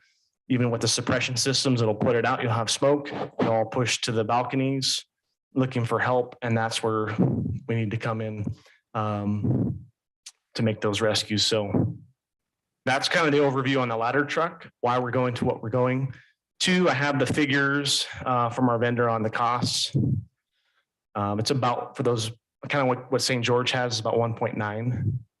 The one that we expect is about 1.5. So and it goes anywhere in between there based on your features that you get. So our engine, again, I'll hopefully speed up here. 4 engines in service is what they're giving us credit for. So I'm not sure how that exactly gets entered, but I can tell you right now, we are getting an engine in service 50% of the time. Depends on our staffing right now. July 1, that's going to change. We do get credit for St. George's response from Station 27. There was some discussion about there's a Parkscape fire. One of the other council members from Ivans had commented just regarding our response times. So this day we did, since we've implemented trying to get the 4 people on, we had 2 on the engine and 2 on the ambulance, all fire trained. We responded within 6 minutes. NFPA standard for that 1710, they're looking at 9 minutes and 20 seconds for a fire response. For a structure fire, it's 8 minutes on that first alarm. Battalion chief arrived later, as well as utility 31. That's our part-time management position. He responds, he's an engineer, he can operate the pump as well. So since the merger, our response times have gone down. Before, if you look on the bottom, that bullet point on the bottom, for Ivans, it was about 7.5 minutes. Santa Clara was about 7 minutes. That was kind of when we did the 2 separate city response. So since we merged, we're actually at 6 minutes, 18 seconds for Ivans, 6 minutes and 44. And that's an average response time. So we're faster in Ivans. And that's why before I got here, which now I look at the data, it makes sense why we're responding within our current budget to out of the Rachel station. And I'll show you the map on why that is. So there's the map. Our Harmons is where our fire station is, obviously, right in that area. So about 90% of your calls in Ivans are right by the station. So that's why we get an average response times quicker into Ivans. Santa Clara, obviously, we have to come down Rachel Drive or come down the 91, weave our way down. Response time slows down a little bit. So They do, however, and there's an extended response time up into Kayenta. So I just put this in Google Maps from the Ivan station. It's about 2.1 miles. It doubles when we go from the Rachel station. The time doubles as well. ISO rating in Ivans, there's the overlay. Majority of Ivans is a 4, just like Santa Clara is a 4. Then you move that 4X means it's a 9. So as you move out away from that little blue dot is where the Ivan station is. It goes into a 9. And then, yes, as you move out into parts of Kayenta past the restaurant, you end up with a 10. And so that's where some of those residents' insurance are increasing.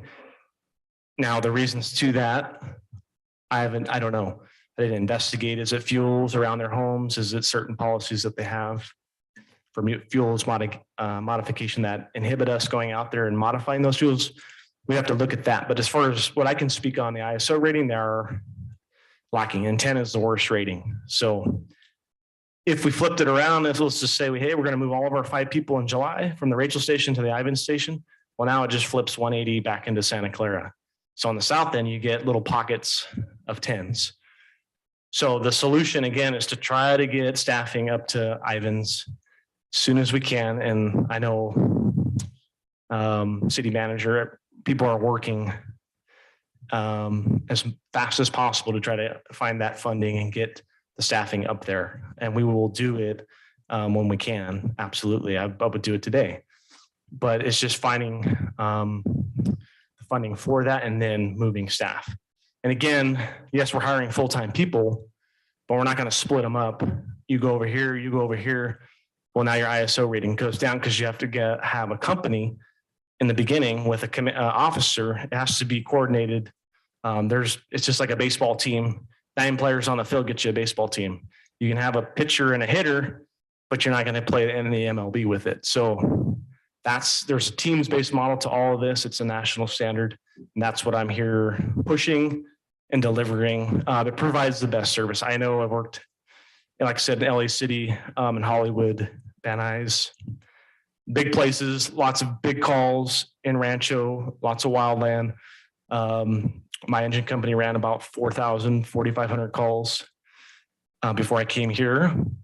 So I know I can tell you how to deploy resources and what's the most effective. It's 3 people that come out of the station. And if you have the 2, even better. In a timely fashion, you get there with an aggressive fire attack. Hopefully we prevent that property damage.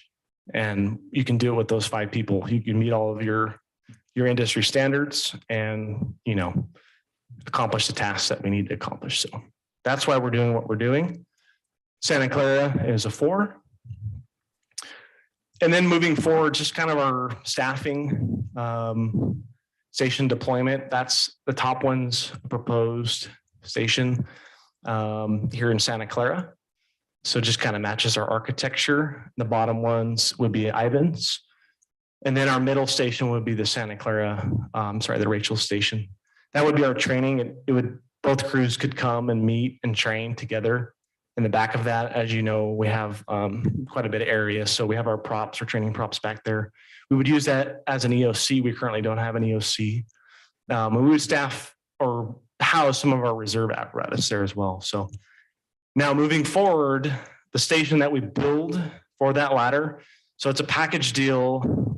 I think we're number 7 with CIB. They've prioritized them in our last meeting between everybody in the 5 counties. We run about number 7. So we would apply for that. So we'd design our ladder and our station and apply in February of 23 next year.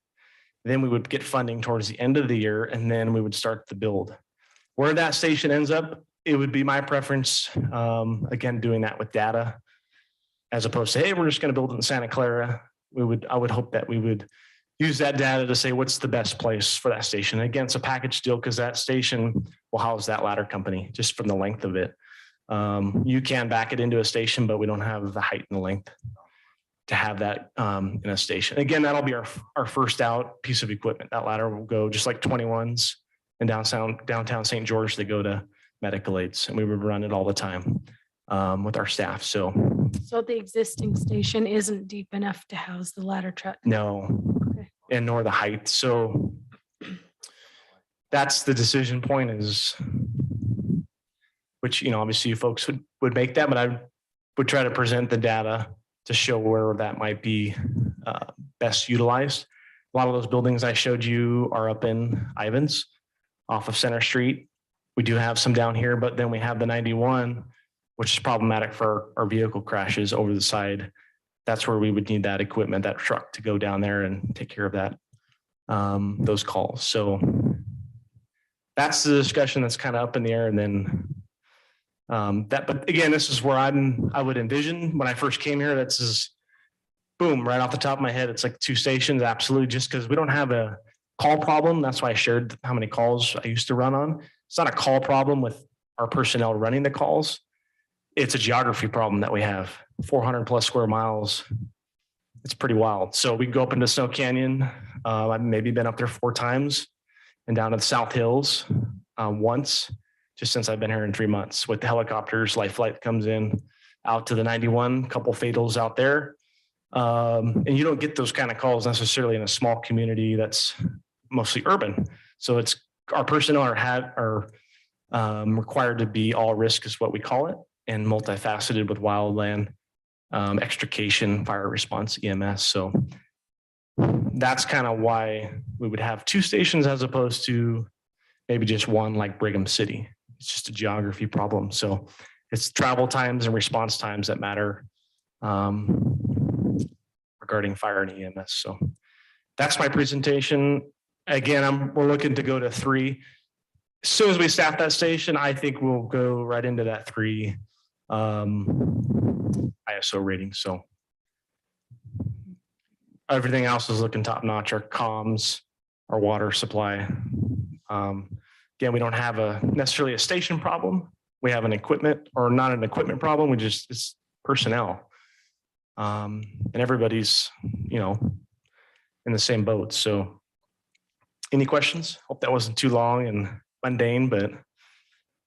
Yeah, a couple after reading through there. So we're in ISO 4 in Santa Clara. Correct. If we staff Ivans, will that run into Kanta? Will that get them into a 4 as well, where we're looking at kind of those Correct. problem areas? Yep. Because they're going to get the same. Our jurisdiction gets the same benefit for mutual aid. So let's say, hey, you guys have 4 engine companies. Okay, how does that work? Well, Kanta is getting credit for that. It's just the travel response time that they're not. If you have a fire station greater than 5 miles from your house, you get a 10. Yeah, that's the problem. Yeah.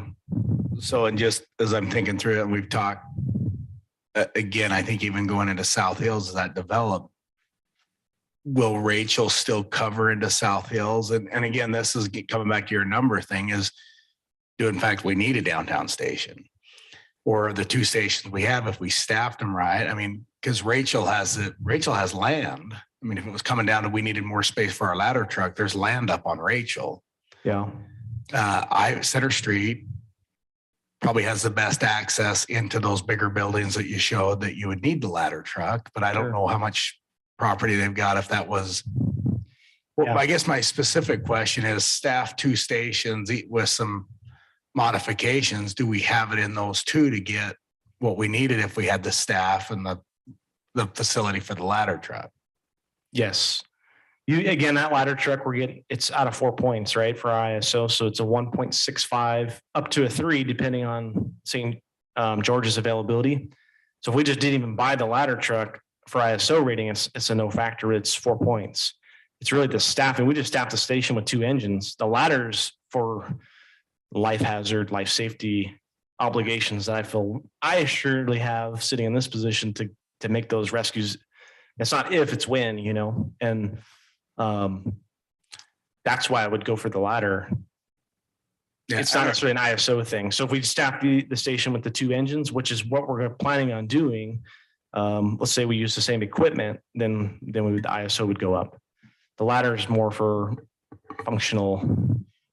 And your numbers on staffing, those are annual numbers, aren't they? An increase of, we went back to that slide where your optimal thing is a 1.2 $2.8 million. $2 million number. Is that an annual? That would be an annual increase to the budget Correct. if we hit that. So any of those are going to be annual numbers. Sure. And that's the max to get the 3.2.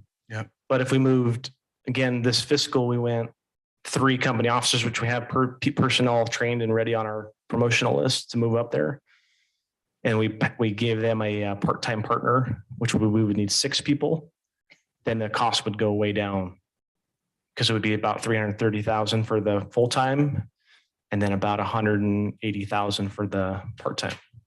So that's an option that would give you 2 24/7, 365, put that station in service, ready to respond on an engine. And then again, we could, depending on how that would be an internal thing, how they would have respond on the medic ambulance. Would they go on the medic ambulance and the fire truck, the 2 people, or would they just stay on the fire truck?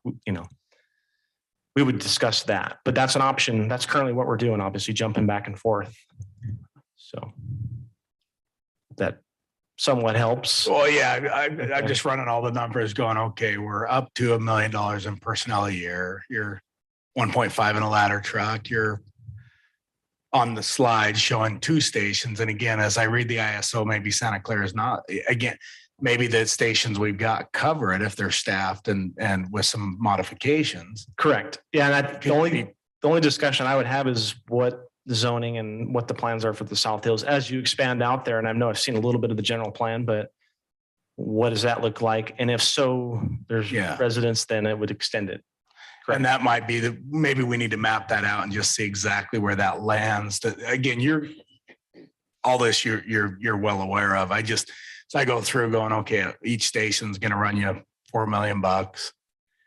That top picture was maybe a little more. That was a pretty nice building, but yep. But so you just start going, and again, it's really, I think it comes down to personnel first, and then with the stations that we have, because we do have 2, I think, really well located to get to 91. You have really good locations to get even those pictures you're showing of the housing and that you have good access to those from Ivan's there, even Rachel is not too far away. Correct. That's why I mentioned last council was the residents might want these stations for aesthetic reasons, but me as a operational and just sleeping at night, life safety provider responsible, I just need the people in those 2 stations and we're moving on. And then it's whatever else we figure out from there is gravy, as far as do the residents want to buy a station or build a station down here in downtown? I know the mayor wants that, then maybe we look, but again, that CIB fundings will cover 3 million. The city would pick up the rest. That top station I showed you was a 3.8 million build in Indiana. That was last year, but I'm sure costs are up. Yeah. But so CIB is helpful. It's good. There's also an option to do the lease option for our rigs, which would obviously would reduce the cost quite a bit. So lease option for rigs and equipment. So, but We had, I think, in the budget, 3 additional employees, correct? correct. That's not part of the solution numbers in your solutions for the, Again, that just gets us up to par for that 3. just double checking, Yep. make sure I was clear.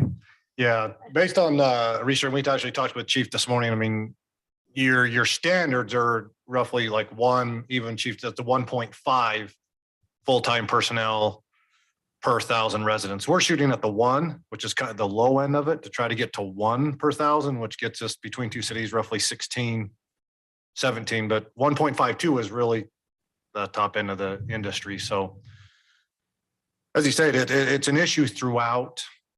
Here specifically Washington County, I mean, St. George, just to have it 1 should be roughly 100, 90 plus firemen. And I think they're at like 60.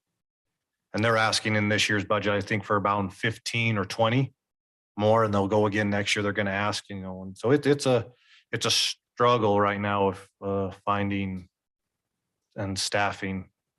So we're not the only ones dealing with it. So, and then it's a battle trying to find to get them. So I will say ours is unique.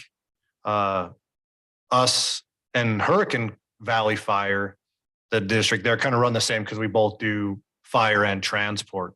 Or St. George and Washington, you're just looking at just trying to get a firefighter.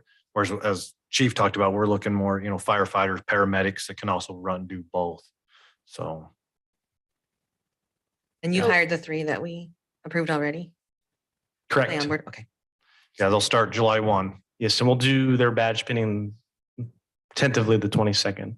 So you'll meet them. So we pay, I'm assuming we pay our folks more since they're cross-trained for both fire and EMS then? Or not necessarily compared to just St. George, who's just fire. Their EMS is, so they do their EMS and fire as well. Oh, they are. St. George, most firefighters across the nation, if you're any type of combination, which is between volunteer and professional career, everybody's doing EMS, minimum EMT basic. Okay. That's just the norm. So- Has been, yeah. So the different, though, they don't transport. So they first respond. We utilize the capacity of the expertise they don't. Yeah, so they'll get there and their fire engine will go just like Chief is saying, that's how it's going to respond first. They'll get there and do their stuff until Gold Cross gets there, and then Gold Cross, now they can't, their guys aren't going to put an IV in anybody or anything, like not doing that stuff, where Gold Cross will, where our guys can show up and their Yeah, and I- paramedics, they'll go right through and can handle all that. Yeah. I So- can't necessarily speak to their level of training, but I believe they do have some advanced folks, which is the IV. But the biggest thing with that model, which is the model I came from, you go available immediately. So we're on the medical call, it's mild call, we get through it, engine goes available. Now they're available immediately for fire response and another medical call.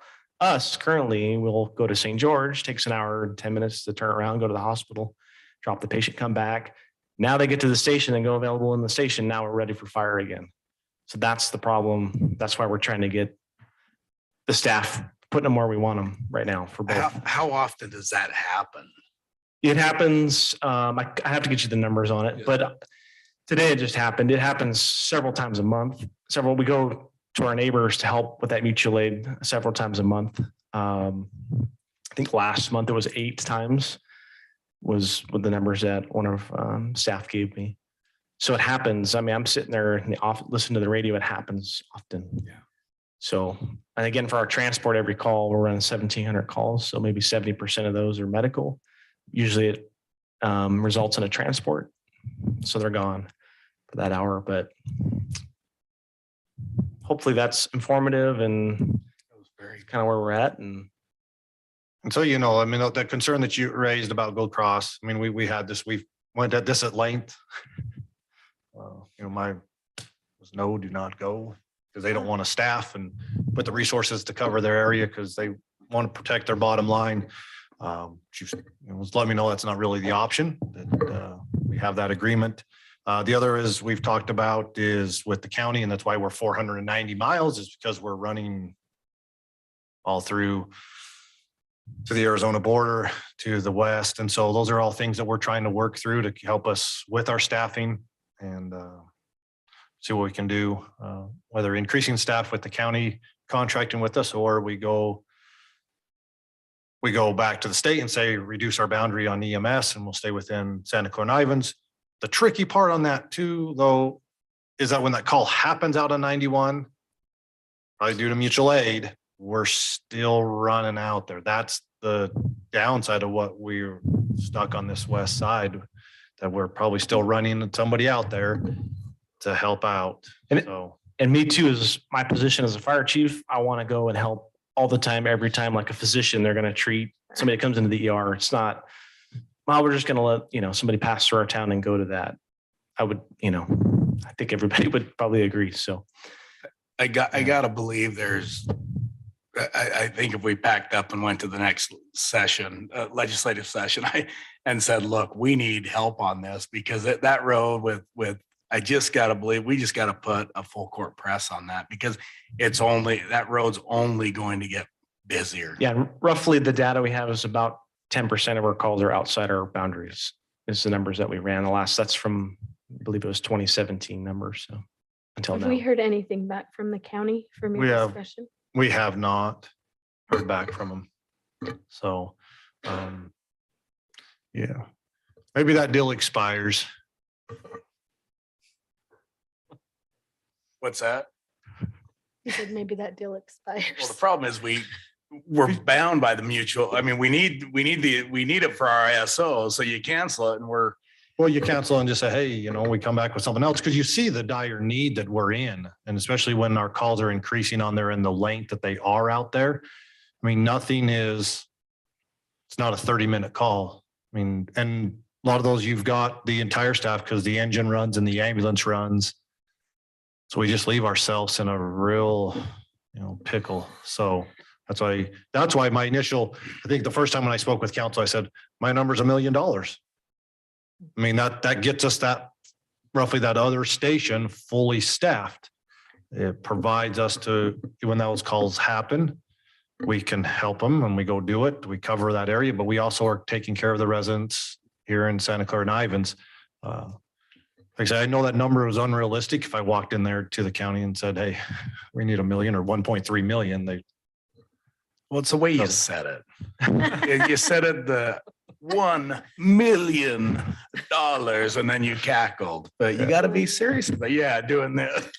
Chief, on a serious note, could we get all those numbers you have all that data. Yeah. Regarding just the calls that go out of our jurisdiction, Yes. all of that stuff. Let's go to the next county commission meeting. I'll go with you. They have that. We shared that. with them. I know, but let's with go them. public in the meeting and let me give them the yellow slip and just say, and I'm going to call them and let them know I'm coming. And I'll go with you and just say, look, it's time to pony up because we're covering all this. It's just, again, the I-15, it was, you watch this road, your asphalt. Monday morning, that road was bumper to bumper heading that way. So it's, they were all bypassing I-15 in the gorge. So we just need to go in there and just lay it out and make sure it's public. That's the key. And it's just, there's plenty of funds there to help cover something that the county should be covering. I guess, we made the pitch of the number 330 and then an additional on top of for wear and tear vehicles, based on that. If we're still comfortable with that number, if need to go back with something different. I think that number's not, you look at, to get to solution 3, just looking at 3, you're saying, okay, it's a 620 an annual number. I think that if I'm reading that right, that's going to get split between two cities that, just call it 50-50. It's not, but okay, we're each paying 300 each. We turn around and get the county to pony up their part of it. We're looking to add to a budget to get to that number. just note too, that proposal is 3 people. So 1 company officer and 2 part-time partners for that, but we could do it with 2. Yeah. Like Washington's doing. So I'm to get to that as your goals move through that. And I think they're fantastic to meet. Again, it's going to meet the needs of Ivans that they need, that they're concerned about. And with the growth isn't going to slow. It may, but it's still, people are coming here. And so, and Ivans does, Kanta has a whole bunch of land out there to grow. And so we need to meet that need, but it's like, look, realistically, if the county pitched in their share and both cities pitched in, it's a pretty minimal, you're looking worst case, 100, if the county would pick up their part, you're probably 150,000 each city and the county doing their part. And we would be there to meet 3. It doesn't solve, but then you go to the CB, for the ladder truck down the road, we meet those, but right now we just meet the staffing. And I don't think, again, I think the solution is just be up there and say, hey, here's what we need. And this is why, and here's the numbers. Yeah. And I don't think it's a huge ask. I don't know.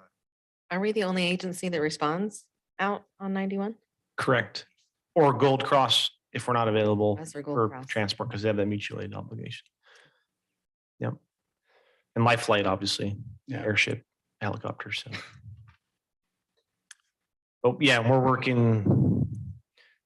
The good thing since being new and meeting all the chiefs, but everybody's working together. Chief Coleman, Chief Stoker, Matt Evans from Washington. We're all with the dispatching. That dispatch system, again, is supposed to be computer automated. We'll build a load. So the GPS will pull the closest unit. That's a lot of metro areas will do that. So even if the call is close by, to our border. 27s will say they're closer, they'll get the call. And everybody's starting to move to that because, again, we have these big wildfires. We need help. We need aircraft from other country. We can't handle it ourselves. So that's the way the system has to work, even in the metro area. And that's all of us are moving to try to improve the staffing. And again, the people I've had that I've met with, residents, are from out of the area. They come and they have, one gentleman was from Medford, Oregon. So he has that expectation. And that's where we're talking with these folks is some of the concerns that, and they're out in Kayenta, that we've talked with, but so that's that, but we'll see where it goes, next fiscal. And I think this July will be a positive improvement on our response. So You think it would benefit us to go to a county commission meeting? If we all showed up? I think we'd all show up. With me as the spokesperson? What do you think? I think- Mayor Pro Tem?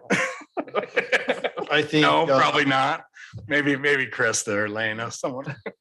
I think it helps. I think it would be interesting after tomorrow night and Chief does this presentation for Ivans, if Ivans had counsel there too and support and saying, no, this is a concerning issue, it's not just Santa Clara, it's Santa Clara and Ivans. We're together.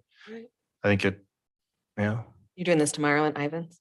correct. Okay. Yeah, same presentation. So I think Who we should- covers Gunlock? that is, we go up there as well, but Dameron Valley, and we're working. That's why I kind of mentioned that previous with the chiefs, also to our north, John Hennessy, chief up there. Working with him, we're currently trying to put together mutual aid agreements with our attorney at this time, but they're trying to transport as well and do basically everybody's wildland, EMS, and structure firefighting. He's working on that. He's helping us out, putting some of our people through Fire Academy. So it's a good relationship. And again, we're going to come together to answer your question out there with the BLM as well too. So, Okay. But yeah, our guys go out there as well. So we go back to that map. There's little red dots out in Hurricane and up into Pine Valley. So we've been everywhere. So Chief, do you give them a council just an update on our wildland and what kind of transpired this year for wildland? sure. So we participate in the wildland firefighting program. So there's different zones throughout the United States. I don't know how many there are, maybe 10. Our zone is obviously Utah. It's governed by our local, our state fire operators, and they'll call us out, all of the departments in our zone, for help. So if there's a fire burning up in the Wasatch and Timber, they'll request us. Our personnel are certified, which is the personnel we just hired to respond. They're qualified at certain levels and they get called out at that level. So like the baseball thing, hey, we need a pitcher and we need a center fielder. They'll call us out. We have qualifications for that. In order to do that though, we need our part-time firefighters. If we send our full-time crew, which back home, that's kind of how they're just, hey, we need you. We send the engine, whoever's on duty. Well, in our agreement on in California, state's going to pay for all of the overtime to get people back to Rachel's station to staff it. Or here, they don't pay for that. So that's why we use part-time staff. They'll just pay you for the daily rate. And that's a whole up in Salt Lake cooperators agreement that Captain Hansen's involved in, but it's tough to make headway with that. So that's why we'll need those part-time staff. We recruited for those part-time staff. We typically have 5, and those 5 will go out depending on the need with our engine boss, which is our captains. So they're structure firefighter trained, but they're also wildfire trained. And that's a completely different system, a completely different set of training. Not every fire captain's wildland captain. We'll just leave it at that. Ours are. But they do need those firefighters. We couldn't recruit for them, or we weren't able to get enough people. We had one that were recruited. Another one went to another organization north of us that's putting together a seasonal wildland crew. They're paying quite a bit. They're paying the state rates, which I heard, I haven't investigated, which is about $25 an hour for the firefighter and $50 an hour for that engine boss when they go out. So they were able to put their crew together. I know there was some media on that for that crew that's put together quite a ways north of us. They have quite a few of the personnel, but there's other departments that are putting the wildland crews together as well. So again, we took that one person that we did get. He's been a long time volunteer and part-time employee with us. We put him to do our ambulance staffing here in town. So he is qualified for that. And as of now, we don't have a dedicated fire crew for this season. But what we will do is allow individually these people that are certified to go out one at a time. So they might call for a line. It's called a line paramedic. So one of our employees that's a paramedic, that's a wildland paramedic. He can go out to the fire. He'll be gone for 2 weeks. That's one person. We're going to only allow 2. So we maintain our coverage here, and they would come back for 14 days. That program's, it's a big deal because it allows people to get experience that they wouldn't otherwise get, and it helps us locally. And nationally, everybody's doing that because here in the desert, we might get a guy that runs on a big fire up north, and he deals with aircraft, kind of the whole system deployed, different pieces of equipment that would come here if we get a fire, but he might not get that. So he goes up there and gets that experience, exposure, and now he's ready before the fire happens here. That's why I like to play in the wildland arena, because it helps train our people. We do get some monies back from it, but it's some. So we can go over those figures if you guys want to see them, but it varies from year to year depending on the season, how busy it is. So, but that's kind of where we're at. They're called single resource is what we're going to deploy. So it's one person in that chase vehicle that we're purchasing. They're gone for 14 days. And then we're going to backfill their position here. So we have coverage here. So we're not doing the traditional crew that would go out and remove brush. Our crews can do it, but they're going to say if they did do it, it would be available for medical aids and calls in town. Normally that crew can go out and cut brush for 8 hours. They're not having the responsibility of calls in town. We don't have that this year, just based on the competitive market for wildland crews. And that's the thing that's happened in Southern Utah. As you know, you can go Google it, but it's one of the highest, most volatile areas for fire. And there's maps out there. I'll just leave it at that. You can go do your research on that, but everybody's trying to put together crews. So, and that's where we're at with that. Thank you. Yep. All right. Well, thank you very much, Chief. Okay. Appreciate Thank you, that. folks. And it was very informative for sure. All right. Well, let's go on to our staff reports. Let's start with Parks. You can grab a mic or you can come up here front, whatever you'd prefer. Good evening. For those of you I haven't met, my name is Ryan Von Cannon. As I mentioned to Brock the other day, I apologize for my appearance. I spend most of the day out in the field, and due to my surgery, as yet I can't change myself, my clothes, or tie my shoes. So as soon as I'm physically able, I will bring a change of clothes and be more presentable. Update. Last Saturday, we had the Cub Scouts of Santa Clara and Ivins volunteer come up to the cemetery and place the flags on our veterans' graves. They did a great job. They came and retrieved those flags yesterday, and the mayor's wife put him to work fixing some of them. Then they returned them to us. Very thankful to them for honoring our veterans. Splash pad bathroom, Goobler Park. As y'all know, there was a fire several weeks ago. It's finished. It will be reopened probably Monday. We talked to the contractor today. He's gonna go and finish cleanup and get ready to reopen it. The Flip Blitz project we did a couple of weeks ago, it's all done pending the curbing around the outfield fence. He was scheduled to do it this past Tuesday, but there's a concrete powder shortage. So they're hoping for Friday, but that's a day-to-day. We just have to wait and see. And once he gets that curbing in, we can button it up and be finished with it. We've been busy with burials. Just recently, we had one last Saturday, one today, and another one this Saturday. So we still have a full-time position open. Had it open for several weeks. We've received a handful of applicants, so hopefully soon we can conduct some interviews and get that position filled. Are there any questions for me? Just a comment, the sign at the orchard looks great. Oh, yes, they Yeah, put that in last Thursday. Really nice. I saw people parked there looking at it. I'm sure all the locals are saying that's the wrong design. This is how it should be, and they've all got their own, but that's okay. It looks great. Thank right. you. Was it the rendering we saw? Yeah, and it's a Yes. big one. So Cool. Yes. time to cut trees.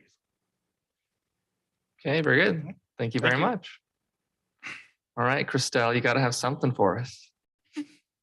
I'm just very, very, very busy. That's all. Lots of different stuff. Yeah, I went on a trip, so now I'm really behind. Thank you. All right, Dustin.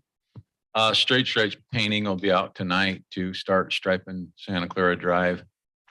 I'll be back the next couple of nights to do crosswalks and arrows and things like that. So that'll soon be wrapped up and looking good.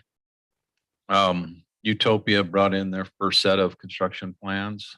It's about a third of the city, the heights. It's 150, 160 pages thick. Me and Gary and Jim are doing a review on that, and they're anxious to pull a permit and get started. They look good. I don't foresee any problems. And the Public Works Department, they worked really hard on the flip blitz. They had about 75 to 80% of it ready by the time we got there, the actual day of the flip blitz. And they're still working down on Arrowhead Trail, finishing up the sidewalk. And that's about it. Any questions for me? Council? Okay, thank you. Do you have anything else you want to add? Chief? Thanks for your continued support. All right, how's our building department doing? We're doing well. Good evening. It stays constant. I received a report from Selena, and we're averaging just over 10 permits a month. We're at 113 for the year. There's with new homes, accessory structures, pools, solar. We have about 20 in-house right now, and 408 in the system. So we're doing well. I cover building maintenance now. We did a little maintenance on the cooling towers, replaced the mini split that controls the temperature for the server room. And I'm working on a blind right now in the administration office. So otherwise, we're doing really well in the building department. Any questions? Ben? Come I on. thought I had something, but I'm totally drawn a blank. So I'll call you about 9:30 tonight. Sounds pretty fun. All right, yeah, our planning department. Thanks, Jared. Last week we had a good planning commission meeting. We had a number of items. We had a rezoning item for the Mandy Gubler property on Quail Street. That'll come to the council next week. We had a commercial site plan review for the Nick Fry bakery expansion for the property over at Dutchman's, and so that went well. We talked about a temporary use for Black Desert, the golf maintenance facility. The temporary use has been approved subject to the council approving an agreement that will come to you next week that Matt's been working on with the Black Desert folks. We also had a first discussion on the Verizon Wireless, the new application off of Malaga Drive for our existing silo and maintenance facility. You may or may not know, but the court found in the favor of the appellants on that. And so Verizon had to, and you probably know that Verizon had to submit a new application, which they've done. We've been reviewing it. It looks to be complete. So we just had a discussion led by Matt Entz last week, just kind of process. And then next week on June 9th, that's kind of our big ticket item, Verizon Wireless presentation with the Planning Commission. Again, a presentation discussion item led by Verizon Wireless and their in-house legal counsel to go through the application materials. And based on that, we'll decide with the Planning Commission and Matt Entz's involvement, what the next steps will be when the public meeting will be to discuss that item for the conditional use. So that's kind of what's going on right now. Okay, I was not aware that the appellants won in that case, actually. With Well, they Verizon. found in their favor, right, Matt? Yeah, so it was I would call it a split decision, because the court did order that the original conditional use permit be voided for certain reasons. But it also ordered that Verizon could submit a new application for the existing facility. So that's what we're working on now, is their new application. And I think we're in agreement. The new application looks really good. But we are proceeding under the assumption that regardless of what the planning commission decides, it's going to be challenged one way or the other. So we're just trying to prepare for that. All right. When we get to that point, it'll go to a land use hearing officer. That's right. The city council actually won't even see it Yeah. as a result of the changes we made to our appeal process. Oh, gotcha. Okay. Yeah, exactly. All right, admin. So a few things, talk about budget freeze. We implemented the budget freeze for this current fiscal year. So apartments are only allowed really to spend only on the essential needs they need for the next month to keep their departments and the city moving forward. So no big ticket items, no new contracts, things like that. So that's kind of just an annual thing we do each year. Some years it's 2020 and some 2021 we cut it a little earlier just because of how the economy and things were. Next week we have a few public hearings, final budget next week. So I'm sure it'll be a packed house. Discussion on that. We have a budget amendment at the end of the month. We'll bring back the budget amendment for this current fiscal year. We got notice. I don't know if everybody was on the email for the generators, the concern with Pacific Corp. Did Gary talk about that last week? We got the email back from Pacific Corp that said they gave us the okay to run as soon as we get them as of July 1. So I couldn't remember if that was last week or not. I'll be joining Chief Parker tomorrow at Ivan City for their council meeting on the presentation to help support him and any other questions that they may have regarding fire EMS service. So we're running through next week. The police office, both side will be cleaned, and then we'll be looking at how our office shuffle takes place, who's will be moving that way. So, and also starting Monday till the 20th, I'll be out on vacation.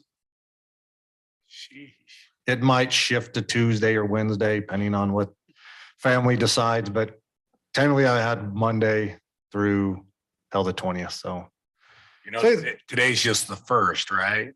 I mean, so not today. We'll just, it's whatever the 6th. The 6th, yeah. So, The 5th. but it could be the 7th or 8th. I don't know exactly what day we'll be leaving. Things are changing. So it could be not till the 10th. Maybe I don't leave as well. So who knows? But potentially I'm for sure gone. That next week. The week after that, I'm for sure going to be gone. So 13th. yeah, 13th through the 16th. go enjoy. Enjoy. I will try. So anyway, that is what I have for tonight. So Okay, thank you, Brock. Anything on the legal side we need to cover? I don't think so, unless there's any questions about anything. Council? Okay, very good. I believe that's everything. Then we are